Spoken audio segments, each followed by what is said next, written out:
président de l'Institut Bertrand Schwartz. Oui, bonjour à tous. Donc effectivement, Marc Godefroy, président de la mission locale Impulsion Métropole Sud dans le sud de la métropole lilloise et membre du bureau national de l'Union nationale des missions locales et à ce titre président de l'Institut Bertrand Schwartz. Je salue au passage quelques membres du bureau qui nous accompagnent. Et simplement vous remercier d'être présent, vous dire que cette démarche s'inscrit dans une démarche générale qui consiste à réaliser à partir de l'Union nationale des missions locales un webinaire régulier qui s'appelle Trait d'Union. L'Institut Bertrand Schwartz est, on pourrait dire, le secteur recherche-développement de l'Union nationale des missions locales et tente de valoriser tout ce qui, dans le réseau, relève de la recherche, de l'amélioration, de la compréhension, de l'élaboration de la situation des jeunes. Et donc, nous avons en commun avec l'Union nationale des missions locales un observatoire national du réseau des missions locales. Et dans cet observatoire national, nous souhaitons valoriser au mieux, d'une part, produire bien sûr des recherches à l'initiative de l'Institut, mais aussi valoriser au mieux toutes les recherches qui se mènent dans le réseau, qui ont été faites par et avec des acteurs du réseau. Et dans ce format de webinaire, il est assez intéressant parce qu'il permet de diffuser les travaux qui ont été faits par les uns et les autres en matière de recherche, d'expérimentation, de production de savoir autour de la question de la situation des jeunes et de l'action auprès d'eux. Alors, si aujourd'hui c'est la mission locale de la LIR qui a mené une étude sur les besoins des jeunes et la façon dont les missions locales y répondent, on voit bien qu'on est au centre d'un sujet qui nous préoccupe tous. Mais si, à l'instar de cette mission locale, vous avez vous-même dans vos missions locales des travaux de recherche ou d'études ou d'enquêtes qui ont été réalisés, rapprochez-vous, si vous voulez bien, de Hamel en particulier, et donc de l'Institut Bertrand Schwartz, pour que nous examinions dans quelle mesure, d'abord, nous pouvons capitaliser cette recherche, au moins dans le stock de la production de recherche du réseau, et d'autre part, éventuellement, en réaliser également une instance trait d'union qui permettra de diffuser votre recherche dans l'ensemble du réseau. Voilà, et en tout cas, je voudrais remercier Salim Didan, pardon, le président de la mission locale de la LIR, et puis ses directeurs et directrices, un directeur un peu sur le départ, une directrice un peu arrivante, que je salue bien volontiers, et les remercier de mettre ainsi à disposition du réseau les productions qu'ils ont menées. Je vais laisser Amel présenter l'équipe de recherche qui a conduit cette recherche et je vous souhaite un excellent séminaire.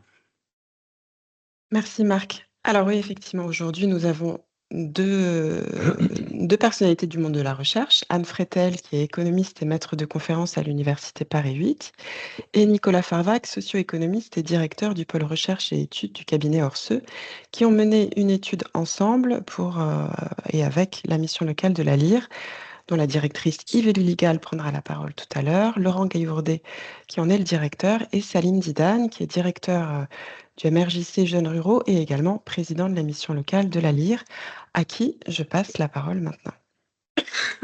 Eh ben, merci Amel et bonjour à tous. Je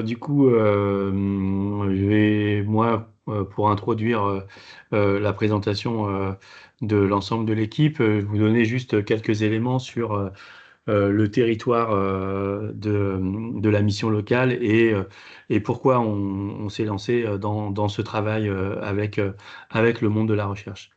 Pour vous donner quelques éléments de contexte, on est du coup dans un territoire, donc on regroupe 4 villes en Seine-Saint-Denis, donc un territoire jeune et qui cumule un certain nombre à la fois de handicaps mais de potentialités. Et donc dans ce territoire de Seine-Saint-Denis, on est attaché à une agglomération qui regroupe 9 villes et 450 000 habitants Et au sein de la mission locale, nous sommes répartis sur 4 villes de cette agglomération de 9 villes. Et en gros, nos 4 villes regroupent à elles seules 200 000 habitants. Je fais ce petit point de contexte territorial. C'est aussi pour vous dire qu'au moment où, en fait, on démarre le mandat, en 2020. On est plutôt dans un moment où il y a, du moins sur notre département, une forte incitation à ce que, en gros, on aille vers des missions locales communautaires, qui soient des grosses machines. Et dans ce contexte-là, nous, on a toujours plutôt dit on va se limiter à la taille qui est la nôtre, et que en fait le mandat que nous ont donné les habitants, c'était de pouvoir proposer un service en proximité et être le plus possible le plus près des jeunes. Voilà. Et donc c'est un peu, on va dire, dans ce contexte-là aussi que s'inscrit ce travail. Globalement aussi, pour vous donner quelques éléments sur notre territoire, donc on est un territoire qui a un fort passé industriel, avec des grosses industries très emblématiques, qui, on va dire, depuis un peu, depuis une trentaine d'années, poursuit globalement sa mutation, avec l'installation notamment de grandes entreprises de services assez emblématiques, euh, et notamment à Pantin, mais que du coup on a par ailleurs du coup un développement d'activités d'emploi dans le secteur tertiaire plutôt plus qualifié, là où finalement les jeunes que nous on accueille sont plutôt, si on compare aux moyennes nationales, un peu surreprésentés parmi les jeunes NEET. Et du coup, on a d'une certaine manière un peu une dichotomie entre le niveau de qualification des jeunes de nos territoires et les grandes entreprises qui s'installent dans nos territoires. Pour vous donner encore aussi quelques éléments de contexte sur le territoire, on est du coup dans une agglomération qui regroupe une vingtaine de quartiers prioritaires. Donc voilà, qui du coup cumule pas mal de stigmates. Alors, pourquoi ce travail et dans quel contexte interne on a souhaité enclencher ce travail-là? Il nous a paru important pour le bureau et pour l'équipe dans un contexte où le rôle, les missions locales est souvent questionné, où la question du placement des jeunes en emploi devient de plus en plus la matrice, la pierre angulaire, je ne sais pas, vous l'appelez comme vous voulez, mais en tout cas un élément central, et que du coup l'activité de la mission locale est scrutée de plus en plus à travers ce prisme-là, du placement dans l'emploi. Eh bien, nous, on a voulu du coup se retourner vers les jeunes que nous accueillons, euh, pour justement et les questionner sur en quoi aujourd'hui la mission locale apportait des réponses à leurs besoins, quels étaient leurs besoins, en quoi elle apportait des réponses à leurs besoins, et en quoi aussi elle n'apportait pas de réponses satisfaisantes. Voilà, et du coup, a été un peu notre leitmotiv dans la mise en œuvre de ce travail-là. Et puis, tout naturellement, dans le cadre du travail de notre réflexion de la mission locale, on avait commencé à nous rapprocher de l'université de Paris 8 pour deux choses, et qu'à la fois on pensait que l'université de Paris 8, enfin que du coup la mission locale était quand même un vrai terrain d'observation de la jeunesse de nos territoires, et donc que du coup c'était pouvait être intéressant de produire de l'intelligence euh, localement avec l'université en local. Et puis inversement, on se disait aussi que dans notre réflexion sur le recrutement aussi des salariés au sein de la mission locale. On se disait aussi que la mission locale pouvait être un terrain, donc, du moins de connaissances, aussi d'expérimentation pour des jeunes étudiants. Et donc, c'est tout naturellement qu'on a enclenché un lien, on va dire, avec l'Université de Paris 8. Et puis, du coup, quand on a voulu lancer notre réflexion sur la question des besoins, eh bien, on s'est tourné vers le monde de la recherche en se disant on va essayer de faire quelque chose d'un peu robuste qui puisse à la fois s'appuyer sur des données quantitatives que qualitatives et qui puisse vraiment qui soit en dehors de nous et qui puisse vraiment nous apporter, nous aider à fabriquer notre vision de ce que serait la mission locale de demain. Voilà. Et donc, c'est comme ça qu'on a fait appel du coup à Anne Fretel et puis à Nicolas Farvac.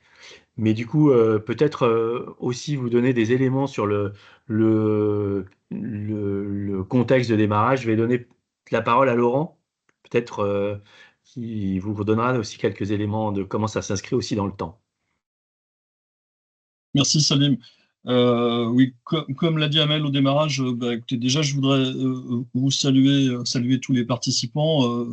Enfin, vous l'avez entendu que j'étais sur le départ, donc voilà, j'ai vu qu'il y avait plein de noms de gens que je connaissais un peu, et donc je suis ravi de les saluer. Voilà, dans quelques jours maintenant, je ne serai plus à la mission locale pour partir en retraite, mais ça c'est pas le problème. On va surtout parler du contexte qui nous a conduit à mener cette étude. Alors, elle s'inscrit dans une période un peu longue de réflexion qu'on a menée avec le département, et notamment à partir de 2020 et 2021, on avait une association sur la Seine-Saint-Denis. Je dis on avait parce qu'elle a malheureusement disparu, mais on avait une association qui s'appelait Convergence 93, sur laquelle on avait décidé de mener une étude post-Covid qui avait été commandée au cabinet Pennec, et c'était Philippe Cormon, que certains connaissent, qui l'avait menée. À l'aune de 11 missions locales sur effectivement la sortie du Covid, ou en tous les cas les périodes de confinement et l'impact sur les jeunes. Donc on avait questionné à peu près 1200 jeunes via un questionnaire informatique, et on les avait questionnés sur leur équipement informatique, sur leurs conditions de vie, sur les perspectives et leur perception de leur état de santé, leur humeur, voilà. Et ça avait été extrêmement fort. On s'était rendu compte à ce moment-là que on apprenait beaucoup de choses des études, de la façon dont elles étaient menées et de la façon dont ça impactait notre réactivité, notre capacité à modifier notre offre de service. Ensuite, il s'avère que sur la mission locale de la LIR, on a travaillé sur un rapprochement avec la ville de Bobigny, qui est une ville importante du territoire, la ville-préfecture, qui est aussi une ville où 80% de la population est en QPV. Donc, on avait besoin de travailler sur le rapprochement des équipes, de travailler sur la logique d'une culture commune, d'envisager aussi l'harmonisation de nos pratiques. Et à ce moment-là, on a aussi beaucoup travaillé avec des prestataires formatifs pour former l'ensemble de l'équipe, proposer à tous les collaborateurs d'avoir un temps d'expression, et puis surtout, nous, de capitaliser toutes les richesses qui étaient celles des différentes expériences qui avaient été menées sur les deux territoires et sur l'existence, l'histoire des missions locales. Ça a duré aussi pendant pratiquement un an et demi. Et puis, à l'issue de ce temps formatif et d'accompagnement et d'harmonisation de nos pratiques, on s'était rendu compte aussi qu'il y avait des différences au niveau du public, des différences sociologiques, et qu'il était quand même extrêmement important pour nous de bien connaître, de bien maîtriser ces choses-là.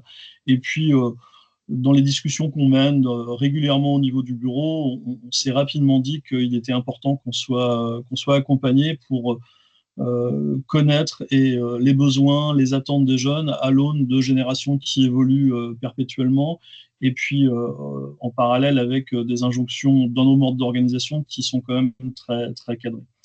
Je voulais juste préciser que cette étude là qui va vous être présentée dans quelques minutes, nous on l'a arrêtée avant la mise en place de la loi pour le plein emploi. Ça fera probablement l'objet d'une discussion parce que, vous le verrez tout à l'heure, il y a probablement des éléments qui viennent se confronter, mais on a arrêté l'étude juste avant. Voilà. C'est une étude qui est plus modeste, mais enfin pratiquement 450 jeunes. Et du coup, ça fait le lien. Voilà. Donc, je voulais vraiment repréciser ces choses, quoi. On est parti des années 2020 et 2021 post-Covid pour arriver aujourd'hui, 5 ans plus tard, avec une analyse un peu complète. Et l'étude qui vient de vous présenter fait état de cet état de fait. Voilà. Pour compléter, moi, je voulais passer la parole à la directrice de la mission locale, donc Yveline Legal, qui va vous expliquer un peu où on en est dans ce déroulé. Merci. Merci Laurent, bonjour à toutes et à tous. Donc je vais effectivement vous donner un peu d'éléments sur pourquoi est-ce qu'on a souhaité en fait faire une présentation un peu globale et pas garder ça pour nous juste lire. Avant ça, peut-être revenir un petit peu sur la question de la loi pour le plein emploi, parce que finalement, comme le disait Laurent, on a commandé cette étude avant sa mise en place et pour autant, en fait, on se rend bien compte aujourd'hui que cette loi pour le plein emploi et sa mise en œuvre, elle vient un petit peu percuter malgré tout nos pratiques et aussi nos valeurs et notamment nos valeurs d'inconditionnalité, c'est dur à dire. On a un accueil inconditionnel des jeunes et d'un seul coup, là, on voit en fait des éléments qui viennent nous dire oui, mais plutôt ce type de jeunes, les inscriptions à France Travail, etc. Et donc, finalement, on a c'est une forme de prise de risque, finalement, de questionner les jeunes, de leur dire, mais qui vous êtes, qu'est-ce que vous voulez, comment est-ce qu'on peut vous accompagner quand derrière ça, on sait qu'on a quand même un certain nombre de contraintes organisationnelles, financières aussi, qui facilitent pas le travail au quotidien. Voilà. Mais pour autant, là, on va en fait, bon, bien évidemment, vous présenter les résultats, mais nous aussi rentrer dans une démarche de, mais comment est-ce qu'on arrive avec les contraintes qui sont les nôtres à quand même répondre au mieux aux demandes et au profil des jeunes qu'on accompagne. Sur la question de la présentation là, de ce webinaire, donc en fait, l'idée de ne pas garder la dynamique juste pour nous, c'était de pouvoir en fait mettre au débat les résultats de l'étude. Donc en fait, on a bien conscience que l'étude qui va vous être présentée, elle concerne les jeunes de la mission locale de la Lyre, donc sur les territoires de Pantin, Bobigny, de Pré-Saint-Gervais et les Lilas. Pour autant, on imagine, et je pense qu'il y a pas mal de missions locales, y compris de missions locales à l'échelle nationale, donc hors du territoire de la Seine-Saint-Denis, où vous allez certainement retrouver des similitudes sur les aspirations des jeunes, etc.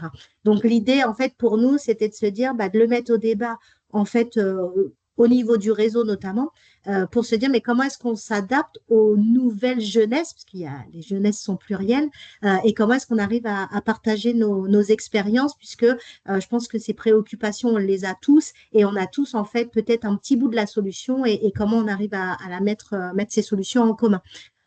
Et concernant en fait les partenaires, parce que aussi beaucoup d'entre vous aujourd'hui sur ce webinaire ne sont pas du réseau des missions locales, mais sont en tout cas nos partenaires de proximité et territoriaux, c'est de se dire mais comment finalement on arrive collectivement à trouver des solutions, encore une fois très territoriales, sur les dynamiques qu'on veut mettre en place pour l'accompagnement de ces jeunes. Voilà, et en fait, nous, on a engagé une démarche au niveau de l'implication des jeunes dans la définition de l'offre de service de la Lyre. Pour ne rien vous cacher, c'est pas évident. On essaye de mettre des choses en place. On a créé un collège de jeunes au sein du conseil d'administration de la mission locale de la Lyre. Mais voilà, la mise en œuvre, l'implication des jeunes, c'est un enjeu pour nous et on a encore des difficultés à la mettre en œuvre. Et là aussi, on a besoin et envie d'échanger sur les différentes pratiques. Donc, pour vous donner peut-être quelques éléments sur la façon, et je vais donner la parole très, très vite à Anne et Nicolas, parce que c'est ce qui vous intéresse particulièrement, mais en fait, la façon dont on a travaillé ensemble au démarrage, on a beaucoup discuté pour se dire, mais finalement, quelle place on laisse à chacun, quelle place on laisse aux jeunes, quelle place on laisse aux administrateurs et aux partenaires, quelle place aussi on laisse à l'équipe, parce que pour nous, c'était très important que les collègues conseillers, chargés d'accueil, responsables de secteur de la mission locale puissent donner leur retour d'expérience. Donc, on a aussi pris un temps important avec l'équipe et on a essayé de trouver la formule la plus adaptée pour pouvoir recueillir enfin l'ensemble des éléments. Donc, sans spolier les résultats, en fait, on a vraiment des jeunes qui sont multiples. Les jeunes sont tous différents. On ne peut pas dire qu'il y a une jeunesse, comme je le disais, il y a plusieurs jeunesses. Et on se rend compte aujourd'hui que ces jeunes sont exigeants, ils ont raison. Et on a vraiment besoin, en fait, nous, de nous adapter si on ne veut pas passer complètement à côté de leurs attentes. Voilà pour ces mots d'introduction. Donc, enfin, on va rentrer dans le vif du sujet, dans le concret. Donc, je laisse la parole à Anne Fretel et à Nicolas Farvac pour la présentation des résultats. Bien, bonjour à tous, est-ce que vous m'entendez bien? Allô? Oui, Nicolas, Oui. on t'entend bien. Oui, pardon. Comme je diffuse le PowerPoint en même temps, j'ai pas forcément l'accès sur le contrôle de Teams. Bonjour, je suis ravi de prendre la parole. On va échanger à deux voix avec Anne sur la présentation de cette étude. On va la présenter sur une grosse demi-heure, 40 minutes environ, puis on pourra répondre à vos différentes questions. La demande telle qu'elle nous avait été formulée par la mission locale de la LIR, je reprends la demande initiale, la commande, c'était de réaliser une étude compréhensive sur les besoins des jeunes suivis par la mission locale et sur la pertinence de la réponse qu'apporte la mission locale à ces besoins. On va revenir sur ces notions de besoin et sur la réponse de la mission locale. Permettez-moi d'abord de vous présenter un peu plus en détail la composition de l'équipe. Donc, c'est un partenariat entre notre cabinet, le cabinet Orseux Recherche et Études. Nous sommes situés à Lille. J'ai travaillé avec deux collègues, Jamel Messaoudi et Jeanne Pelletier, sur ce projet, et l'Université de Paris 8 en la personne de Anne Fretel. Voilà, donc nos deux équipes connaissent bien le réseau des missions locales. On a déjà travaillé sur plusieurs travaux d'évaluation de dispositifs ou d'études pour des missions locales. Et donc là, le défi était d'adapter une méthode spécifique à la problématique posée par la mission locale de la LIR. Voici comment on s'y est pris. Donc l'étude a commencé il y a un peu plus d'un an, hein, elle a duré sur une douzaine de mois. Et en effet, elle a été percutée, entre guillemets, par le contexte politique, puisque la loi sur le plein emploi est arrivée entre-temps. Donc ça nous a quand même interrogé sur l'organisation de la démarche. Comment on intégrait ou pas ces évolutions politiques de l'organisation du réseau pour l'emploi dans notre réflexion. Bon, on n'y a pas touché directement, mais on verra dans les questions-réponses que ça apporte des éléments de contexte assez nouveaux sur le rôle et la place de la mission locale. On a lancé l'étude en mars 2024. On a commencé par une série d'entretiens exploratoires avec les équipes de la mission locale, avec la direction et avec une quinzaine de conseillers en entretien individuel et collectif pour déjà appréhender c'est quoi pour vous la mission locale, son public, les besoins du public et la façon dont vous y répondez. Donc, c'est des questions très larges sur la thématique. Il nous a paru nécessaire de réaliser une revue de littérature sur le rapport des jeunes à l'emploi pour un peu poser de façon objective les constats, l'état des connaissances du monde académique, de la recherche sur ce que veulent les jeunes et leur rapport à l'emploi. Il y a beaucoup de préjugés, de stéréotypes sur la jeunesse, hein, vous le savez comme moi. Et en tout cas, ces travaux d'études et de recherche permettent de bien poser les attentes des jeunes, les permanences, c'est-à-dire le fait que finalement les jeunes de 2025 ont des choses en commun avec des jeunes d'il y a 10, 20 ou 30 ans, et puis aussi des attentes un peu nouvelles. Et enfin, le gros du travail s'est porté sur deux matériaux empiriques assez intéressants. Alors, dans un premier temps, les données de IMILO, donc les données de suivi des missions locales. Donc ça, c'est des données que vous traitez tous les jours, que vous renseignez pour les besoins de collecte. Nous, le travail, ça a été d'une certaine façon un travail exploratoire de voir ce qu'on pouvait en tirer en termes de connaissances et d'analyse sur le public, sa typologie, ses besoins, ses particularités. On va vous présenter les résultats dans un instant. Donc, on se base sur un échantillon de plus de 5000 jeunes accompagnés et enregistrés dans Emilo. On a, dans un deuxième temps, réalisé une enquête de première main, en propre, donc un questionnaire qui a été diffusé auprès des jeunes de la mission locale à la fin de l'année 2024, avec un taux de réponse plutôt satisfaisant, puisqu'on a 450 répondants. Donc, d'un point de vue statistique, ça permet de faire des croisements, c'est tout à fait significatif, c'est représentatif du public accompagné par la mission locale.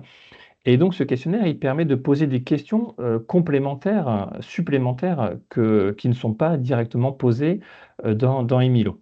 Et enfin, pour aller dans une démarche un peu plus qualitative, on a organisé 4 focus group, donc des ateliers collectifs avec plusieurs jeunes, qui ont permis d'échanger avec une trentaine de jeunes. Là, c'était en début d'année 2025.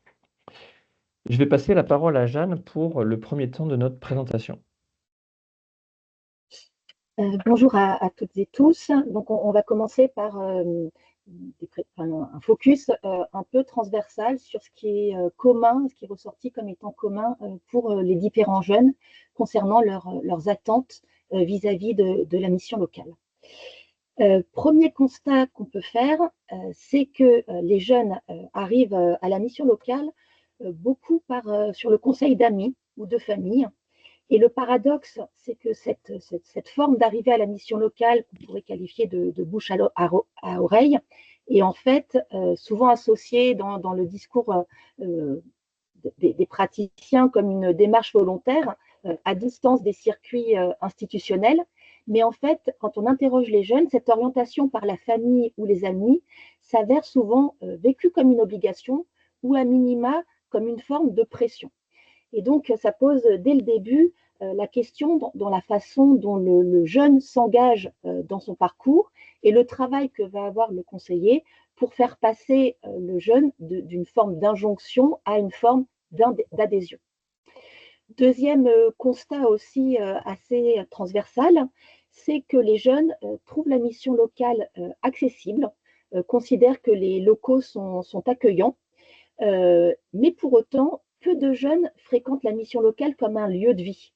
On est vraiment dans un rapport aux locaux de la mission locale comme étant un espace de rendez-vous avec le conseiller et d'autres usages des locaux de la mission locale, notamment en dépit des espaces d'accueil qui ont pu être installés ou de la mise à disposition d'ordinateurs pour faire des recherches, ne sont pas du tout mobilisés par les jeunes.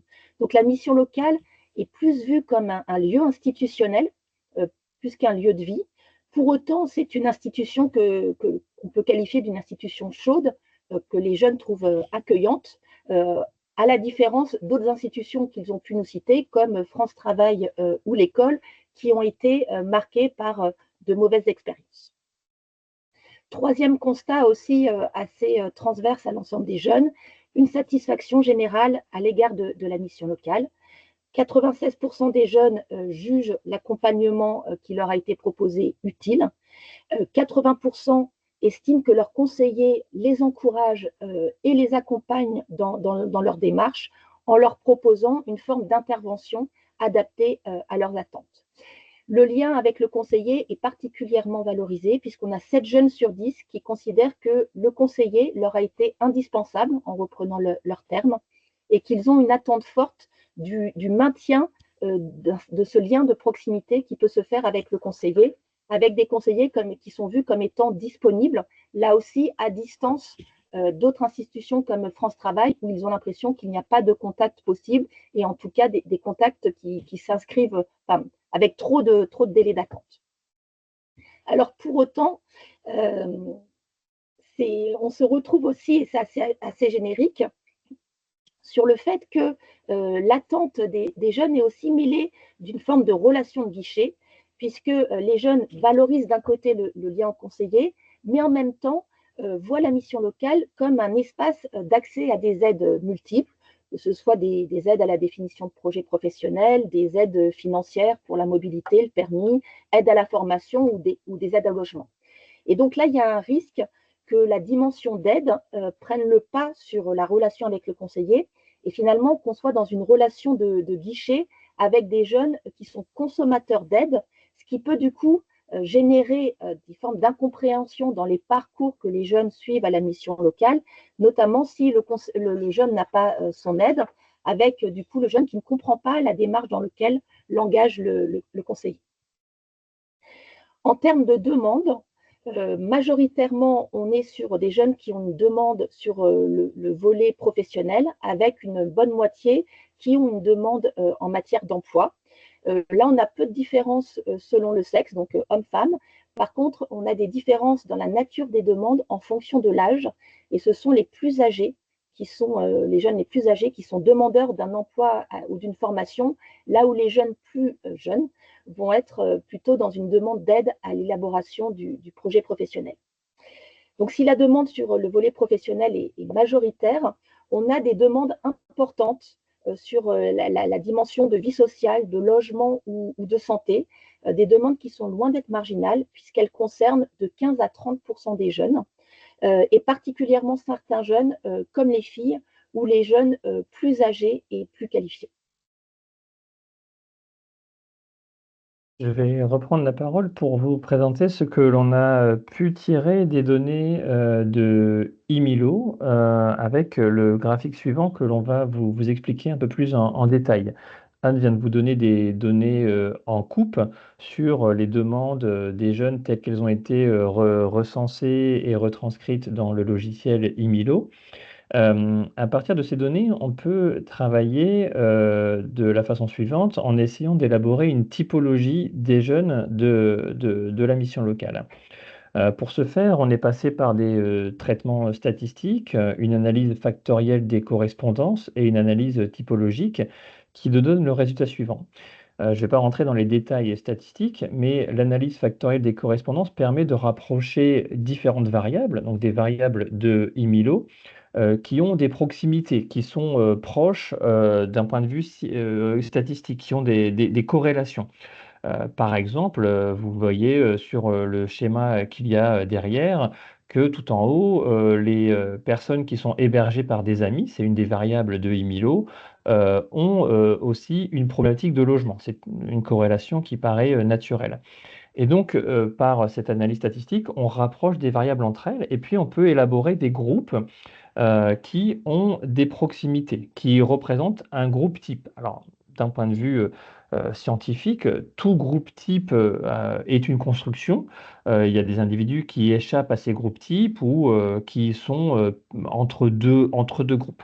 Mais d'un point de vue extérieur, ça permet vraiment de regarder qui sont ces types d'individus, de jeunes, et voilà, et de poser le fait que malgré les points communs qu'ont les jeunes de la mission locale, qu'on va parfois qualifier par des acronymes englobants de jeunes NEET ou par leur quartier de résidence, des jeunes de banlieue ou autres, on voit qu'il y a des grandes diversités de profils.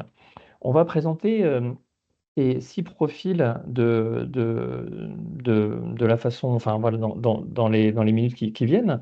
On a 2 profils, les profils en haut à gauche, qui sont enregistrés dans IMILO avec un nombre de demandes élevé. Ce sont les jeunes qui ont le plus de demandes, qui ont des demandes multiples sur à peu près l'ensemble des champs d'intervention de la mission locale, sur les champs emploi-formation, mais aussi sur des dimensions plus sociales. On a 2 autres groupes qui sont plutôt vers le bas de ce graphique.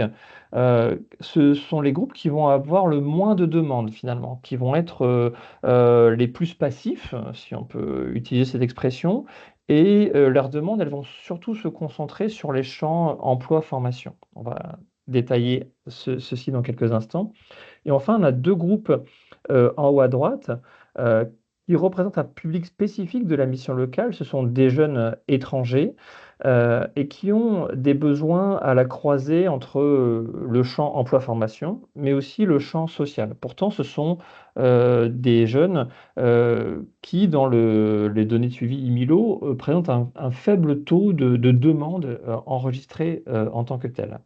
Alors, je vais reprendre les deux premiers profils. Donc, c'était les profils en haut à gauche, qui étaient les deux profils de jeunes qui sont ceux qui expriment le plus de demandes, des demandes multiples, et dans l'ensemble des sphères d'intervention, l'emploi, formation et le social. On a un premier type de jeunes qui sont les jeunes les plus qualifiés de l'échantillon. Ce sont les jeunes avec des diplômes. Ils sont aussi les plus âgés. C'est un profil mixte, il y a autant de filles que de garçons.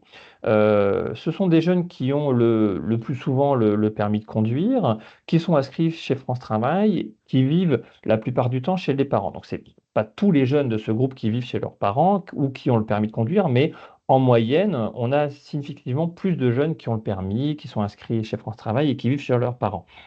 Donc ça, ce sont les jeunes qui vont avoir des demandes multiples sur l'emploi-formation pour plus des 2 tiers, sur le projet professionnel. Ils sont là pour travailler leur projet à plus de 80%. Donc c'est vraiment les jeunes qui sont engagés dans une démarche de recherche d'emploi et d'élaboration d'un projet professionnel. Pour autant, ces jeunes aussi présentent des demandes sociales. Les conseillers vont enregistrer ces demandes sociales dans Emilo. Ça peut être sur la santé, sur, comme le nomme Emilo, des situations annexes. Le second profil est celui de jeunes, alors un groupe de jeunes un peu plus féminin que le précédent. La différence avec le premier, c'est que c'est un groupe qui est peu ou pas diplômé, qui est également un peu plus âgé que la moyenne, mais bien que ces jeunes n'ont pas de diplôme, ils sont aussi engagés, comme le précédent, dans une recherche d'emploi assez marquée, assez active.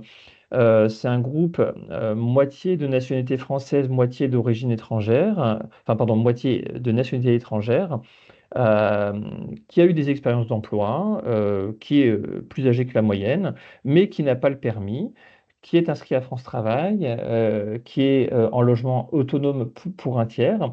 Et donc ce groupe va être en démarche de recherche d'emploi, mais va aussi présenter une forte demande sociale, notamment sur le logement. Près d'un jeune sur deux de ce groupe va avoir des besoins relatifs au logement et également sur d'autres aspects sociaux comme la santé ou les situations annexes. Alors, troisième profil, donc là on est sur les profils en bas à droite, sur les jeunes finalement qui ont moins de demandes. Quelles sont leurs caractéristiques? Donc sur ce profil-là, on est sur des profils de jeunes mineurs à 40% qui ont quitté l'école sans valider leur CAP ou leur BAP dans 80% des cas et qui sont très majoritairement des garçons. Donc, on est assez classiquement dans un profil de décrocheur scolaire. Ces jeunes sont hébergés chez leurs parents et majoritairement résident dans un quartier QPV. Ils sont sans ressources, ils ne sont pas demandeurs d'emploi inscrits à Pôle emploi et ils sont très minoritaires à formuler une demande d'aide à l'élaboration de projets professionnels et une demande d'aide de formation ou d'emploi. Donc, c'est ce qu'on vous disait, cette difficulté, du coup, enfin, moins demandeur vis-à-vis de la mission locale. L'autre profil un peu similaire, sur le fait qu'on ait un certain nombre de garçons, là aussi mineurs, ils sont... j'ai inversé les profils, pardon.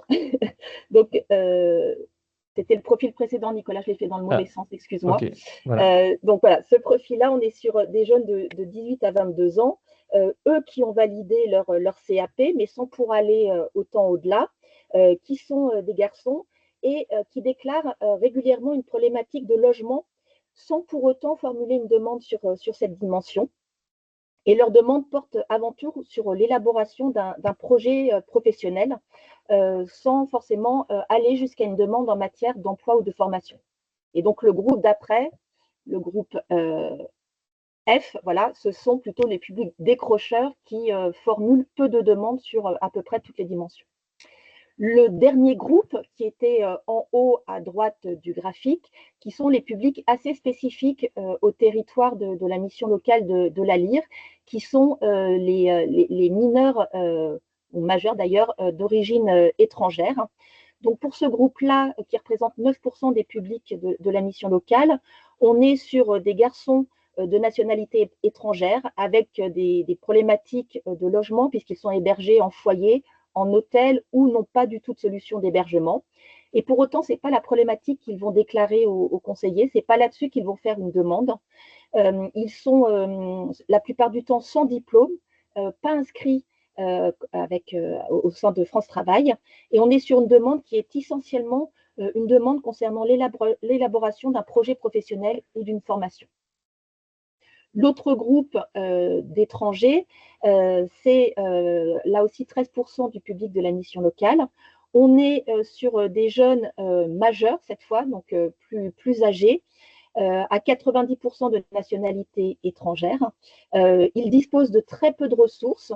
Un peu plus de la moitié occupent un logement précaire, c'est-à-dire qu'ils vont être par exemple hébergés chez des amis ou une famille. Donc on est sur une problématique d'hébergement assez prégnante, avec en plus comme particularité des problématiques de mobilité, puisque ces jeunes sont plus souvent sans permis. Et donc c'est dans l'échantillon qu'on a pu construire, et la typologie qu'on a construit, les jeunes les moins mobiles.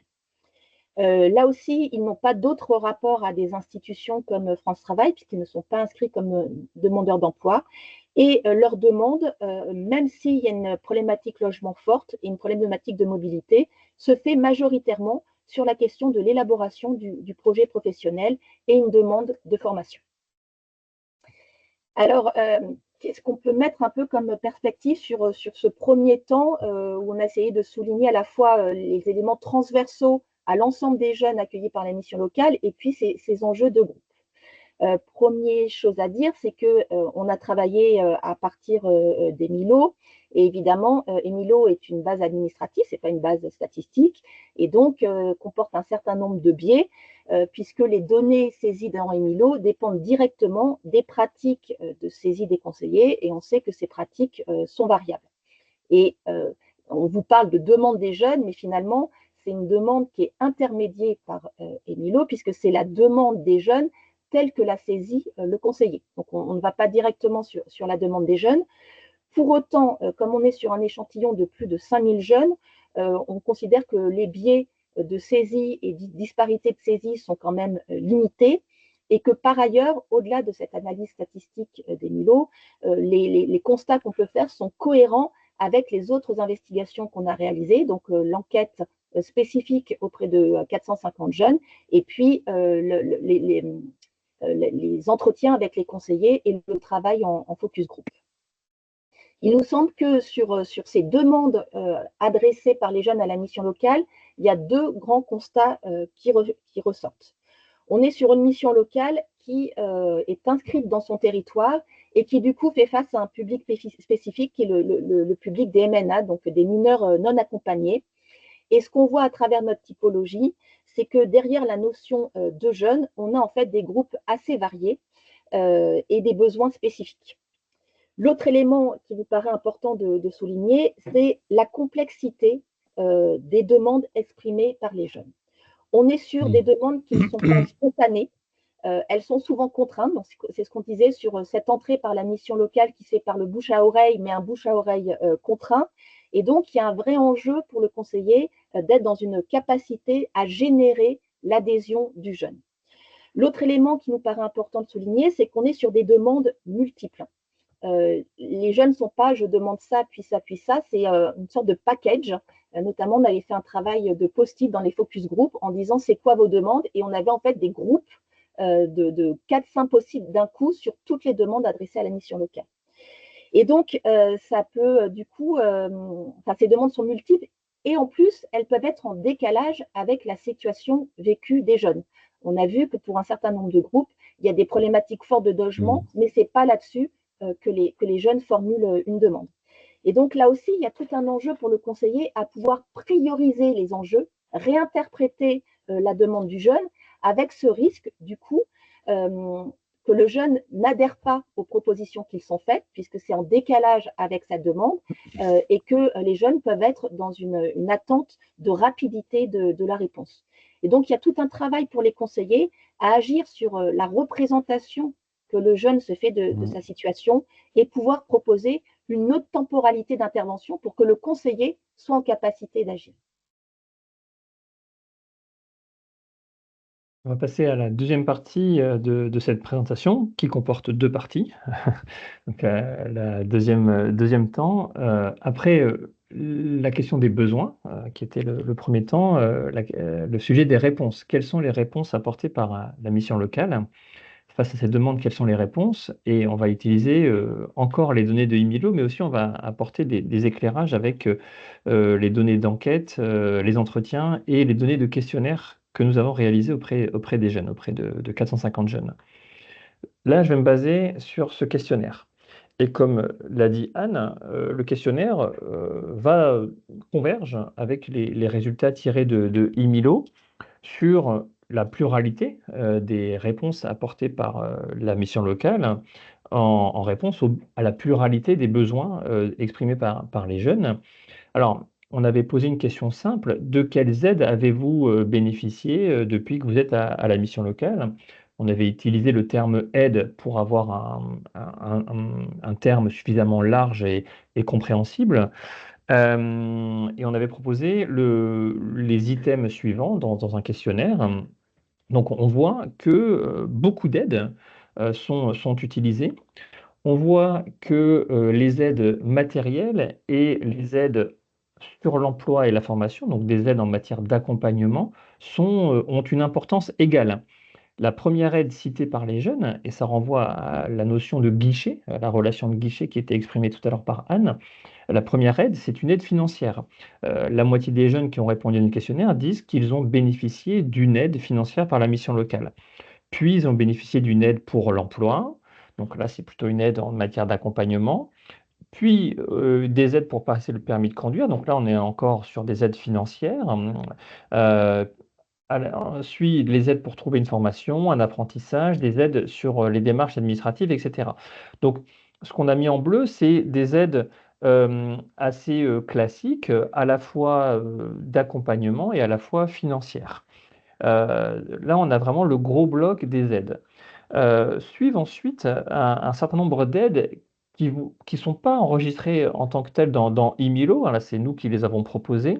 Et on voit que ces aides sont vraiment très, très variables. Elles sont diverses. Elles vont dans le sens de l'approche globale des missions locales, d'une approche individualisée. Et elles montrent aussi l'importance de notions un peu plus symboliques, comme des aides sur la confiance, des lieux d'écoute où les jeunes peuvent s'exprimer, des lieux de rencontre avec d'autres jeunes, avec des employeurs, avec des adultes, autant d'aides qui ne sont pas habituellement codées dans les actes métiers. Donc, ces résultats ont plusieurs intérêts. Déjà, ils permettent de confirmer les données de IMILO sur la pluralité des aides reçues, et puis aussi d'imaginer d'autres façons, peut-être dans le futur, de coder le travail de la mission locale, puisque quand on a ce type de tableau, on voit bien, on donne à voir des relations d'aide et de services qui ne sont pas visibles quand on utilise les données administratives de IMILO. Je vais quand même revenir sur IMILO parce que on a des données assez intéressantes. Et puis parce qu'on va pouvoir croiser maintenant les aides, les services apportés par la mission locale, donc ce sont l'ensemble des lignes de ce tableau, avec notre typologie, ce sont les colonnes. On a repris les 6 types de jeunes, donc type A et B, c'était les jeunes et étrangers. Type C et D, c'était les jeunes les plus âgés qui avaient des demandes multiples. Type E et F, c'était les jeunes les plus jeunes, hein, voire des mineurs, un peu passifs, parfois décrocheurs. Et donc, on a regardé, par rapport à ces différents types, qu'est-ce qu'apporte la mission locale? Le premier constat, c'est la première ligne du tableau, c'est que ce qui est codé dans IMILO comme appui à l'élaboration du projet Bah, c'est pas du tout discriminant. C'est à 99% apporté aux jeunes de la mission locale et c'est apporté à tous les jeunes, quels que soient les types de jeunes. Donc ceci est le B à bas de la mission locale. Aider à l'élaboration d'un projet, ça concerne quasiment 100% de tous les jeunes, quel que soit leur profil et leurs besoins. Quand on regarde ensuite dans le détail, on observe certaines différences. Les profils C et D, donc les jeunes plus âgés qui sont en recherche d'emploi, avec parfois des freins sociaux, vont bénéficier de l'ensemble de la palette de services plus souvent que la moyenne générale. Plus souvent que la moyenne générale, on compare les données là avec la moyenne, c'est-à-dire la colonne totale. On voit que ces jeunes, ben, ils ont un peu de tout. Ils ont de l'aide au projet, de l'aide à l'investigation des métiers, de l'aide à la formation, des autres services, etc., un peu plus souvent que l'ensemble des jeunes de la mission locale. Donc ces jeunes qui ont des demandes multiples et diverses, eh ben, la mission locale leur apporte des réponses multiples et diverses. Les jeunes des groupes E et F, donc c'est les jeunes qui sont un peu moins en demande, voire même souvent, parfois beaucoup moins en demande, moins actifs, les jeunes ou très jeunes décrocheurs, ben, la mission locale, par rapport à la moyenne des jeunes de l'échantillon de suivi, leur apporte un peu moins de services en termes statistiques. Cependant, il y a une vraie différence, c'est que ces jeunes vont plus souvent être orientés vers le CEJ, vers le contrat d'engagement jeune, par rapport aux autres jeunes. On constate que ces jeunes ne bénéficiaient pas de la garantie jeune. Les données IMILO permettent de remonter à la fin de la garantie jeune, et on voit que ces jeunes, ils ne bénéficient pas de la garantie jeune. Pour les conseillers de la mission locale, la garantie jeune, c'était pas adapté. Ça exigeait peut-être un peu plus d'autonomie, un peu plus voilà, de capacité à mener une recherche d'emploi. En revanche, le CEJ est un outil très adapté aujourd'hui et il est fortement utilisé pour ces jeunes ou ces très jeunes de la mission locale. Enfin, les profils d'origine étrangère. Alors, le profil B, c'est pour les jeunes majeurs. Eux, ils vont surtout bénéficier d'une aide sociale et financière en plus de l'accompagnement sur le projet. Donc ça, c'est assez cohérent avec leurs besoins, leurs freins sociaux en recherche, en regard de leur recherche d'emploi. Et les jeunes mineurs vont surtout être orientés dans des parcours formation, des parcours d'élaboration d'un projet de formation. Donc on voit la différenciation des aides sur les profils de jeunes. Ce tableau et les autres tableaux que l'on vous présente ce matin dans ce webinaire sont disponibles dans le rapport auquel vous pourrez avoir accès très, très prochainement. Donc on voit la différenciation ou la légère différenciation selon les groupes. On peut penser que cette différenciation, elle pourrait encore être renforcée. Les profils étant tellement différents et ayant tellement des besoins et des demandes différentes, on pourra imaginer que la réponse de la mission locale soit davantage différenciée par rapport à ces besoins. Ce que l'on constate, c'est que les groupes les plus en phase avec le modèle d'accompagnement de la mission locale, c'est-à-dire des groupes en demande, des groupes qui adhèrent à la logique de la mission locale, qui sont en recherche d'emploi ou de formation, qui présentent des difficultés sociales, donc bref, les publics pour lesquels l'approche globale de la mission locale est en tout point cohérente, sont ceux aussi qui bénéficient le plus de tous les services de la mission locale. Donc là, on voit bien qu'il y a une logique qui est la suivante. La mission locale, elle sait apporter l'aide dont ont besoin ces profils en phase avec la norme d'autonomie de la mission locale. Pour les autres profils, on voit que ceux-ci bénéficient de certains services alors qu'il n'y a pas toujours une demande exprimée en la matière, ou alors qu'il peut y avoir une possible problématique d'adhésion. Par exemple, certains profils vont bénéficier d'un appui à la recherche d'un métier, d'une aide à l'élaboration d'un parcours de formation, alors que ces profils ne sont pas forcément actifs, demandeurs de ces sujets. Cela peut poser un problème donc, dans la conduite de l'accompagnement et cela peut conduire à des déceptions éventuellement de la part de certains profils. Je reviens à notre questionnaire hein, qui permet d'aller un peu plus loin sur la satisfaction ou l'insatisfaction par rapport aux aides perçues et également les besoins non pris en charge. On observe, selon ce questionnaire, que 44% des jeunes disent avoir exprimé une demande qui n'a pas reçu de réponse de la mission locale. Donc là, on croise plusieurs questions. Quelles ont été les demandes que vous aviez à la mission locale? Quelles ont été les aides reçues? Est-ce qu'il y a certaines demandes qui n'ont pas trouvé de réponse? Et là, on constate que ces insatisfactions vont concerner différents types de services. L'aide financière, encore une fois, qui arrive en premier. J'avais une demande d'aide et je ne l'ai pas reçue, donc je suis déçu. Ça renvoie à la relation de guichet qui peut s'installer entre la mission locale et ses publics. Également, de façon très importante, ce qu'on ne voit peut-être pas dans les données de IMILO, des demandes en termes de logement qui n'ont pas été satisfaites. Certains jeunes aussi disent avoir été aidés, c'est-à-dire ils avaient une demande dans un registre, ils ont reçu une aide de la mission locale, mais cette aide ne les a pas suffisamment satisfaits ou aidés selon leurs réponses. Et là aussi, on retrouve l'ensemble des domaines évoqués plus haut. Donc c'est assez difficile à traiter du point de vue de l'analyse, puisque on touche à tous les registres, et que les profils, les catégories les moins satisfaites sont très variables finalement. Il n'y a pas un type de jeune qui se dégage. On va toucher ici des publics très fragiles, certains qui touchent le RSA, les bénéficiaires de la protection internationale, des jeunes sous main de justice, également des jeunes en situation de handicap. C'est plutôt les jeunes de plus de 18 ans qui expriment des demandes non satisfaites, mais on a aussi des jeunes qui sont en emploi ou en formation, et également des jeunes peu ou pas diplômés. Donc vous voyez, là, il y a une très grande variété des publics, c'est difficile d'en tirer une leçon unique et évidente.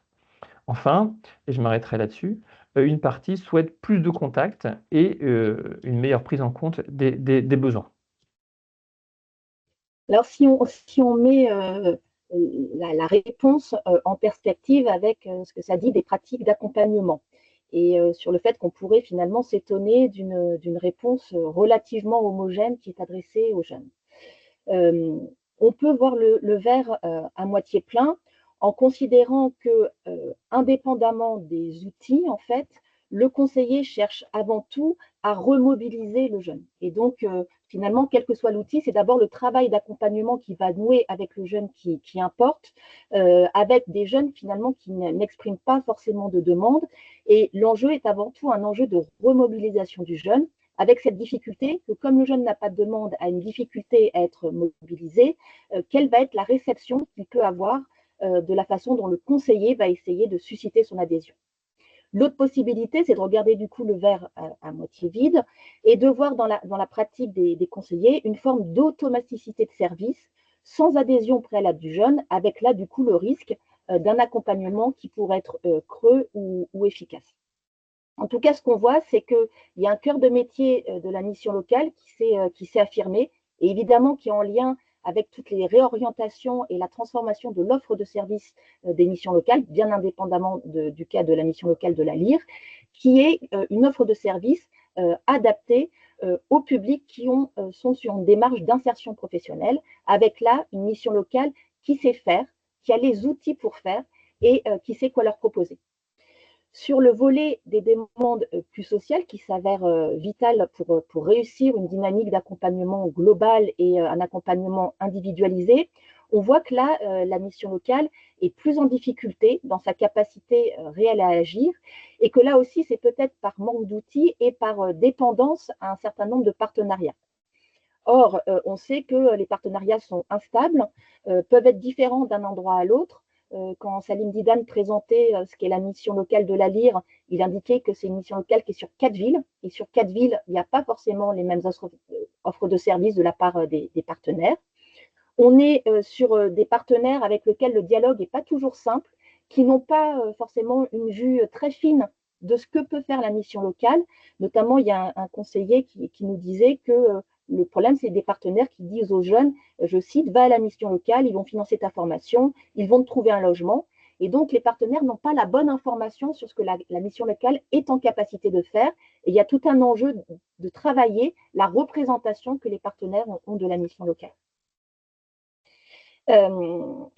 Donc, clairement, on peut mettre en perspective les types de réponses de la mission locale avec le renforcement de la dimension d'accompagnement professionnel qui a eu lieu ces dernières années, où du coup la mission locale est un peu en décalage et pas totalement outillée pour répondre à des profils plus jeunes, à des profils décrocheurs qui n'ont pas forcément la norme d'autonomie qui peuvent être attendue d'eux et dont les entrées sont pour une part subies. Donc c'est notamment le cas des jeunes sans demande et plus actifs, qui sont ceux qui vont le plus souvent rentrer dans le CEJ, et Nicolas l'indiquait, là on a peut-être un usage du CEJ qui est assez distinct de celui qui était fait de la garantie jeune, où le CEJ est utilisé pour des populations avec davantage de problématiques sociales, et donc c'est ce que Nicolas montrait dans le tableau. Alors, on voulait terminer par des éléments de débat et de mise en perspective, au-delà du cas de la mission locale de la LIR et qui nous semble traverser l'ensemble des missions locales.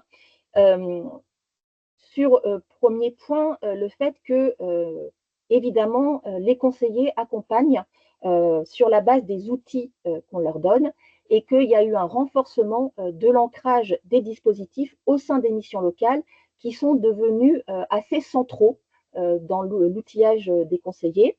Et ce qui fait que le lien qui est valorisé par les jeunes, d'un lien de proximité, un lien de confiance avec le conseiller, peut avoir tendance à passer en arrière-plan d'une relation de guichet et d'un rapport du type bonjour, je veux mon aide et je veux mon aide tout de suite. Et là, il y a une difficulté pour le conseiller, alors même qu'il a aussi des objectifs à atteindre en termes de mise des jeunes en dispositif, de pouvoir créer une relation plus durable pour l'engager différemment dans son accompagnement.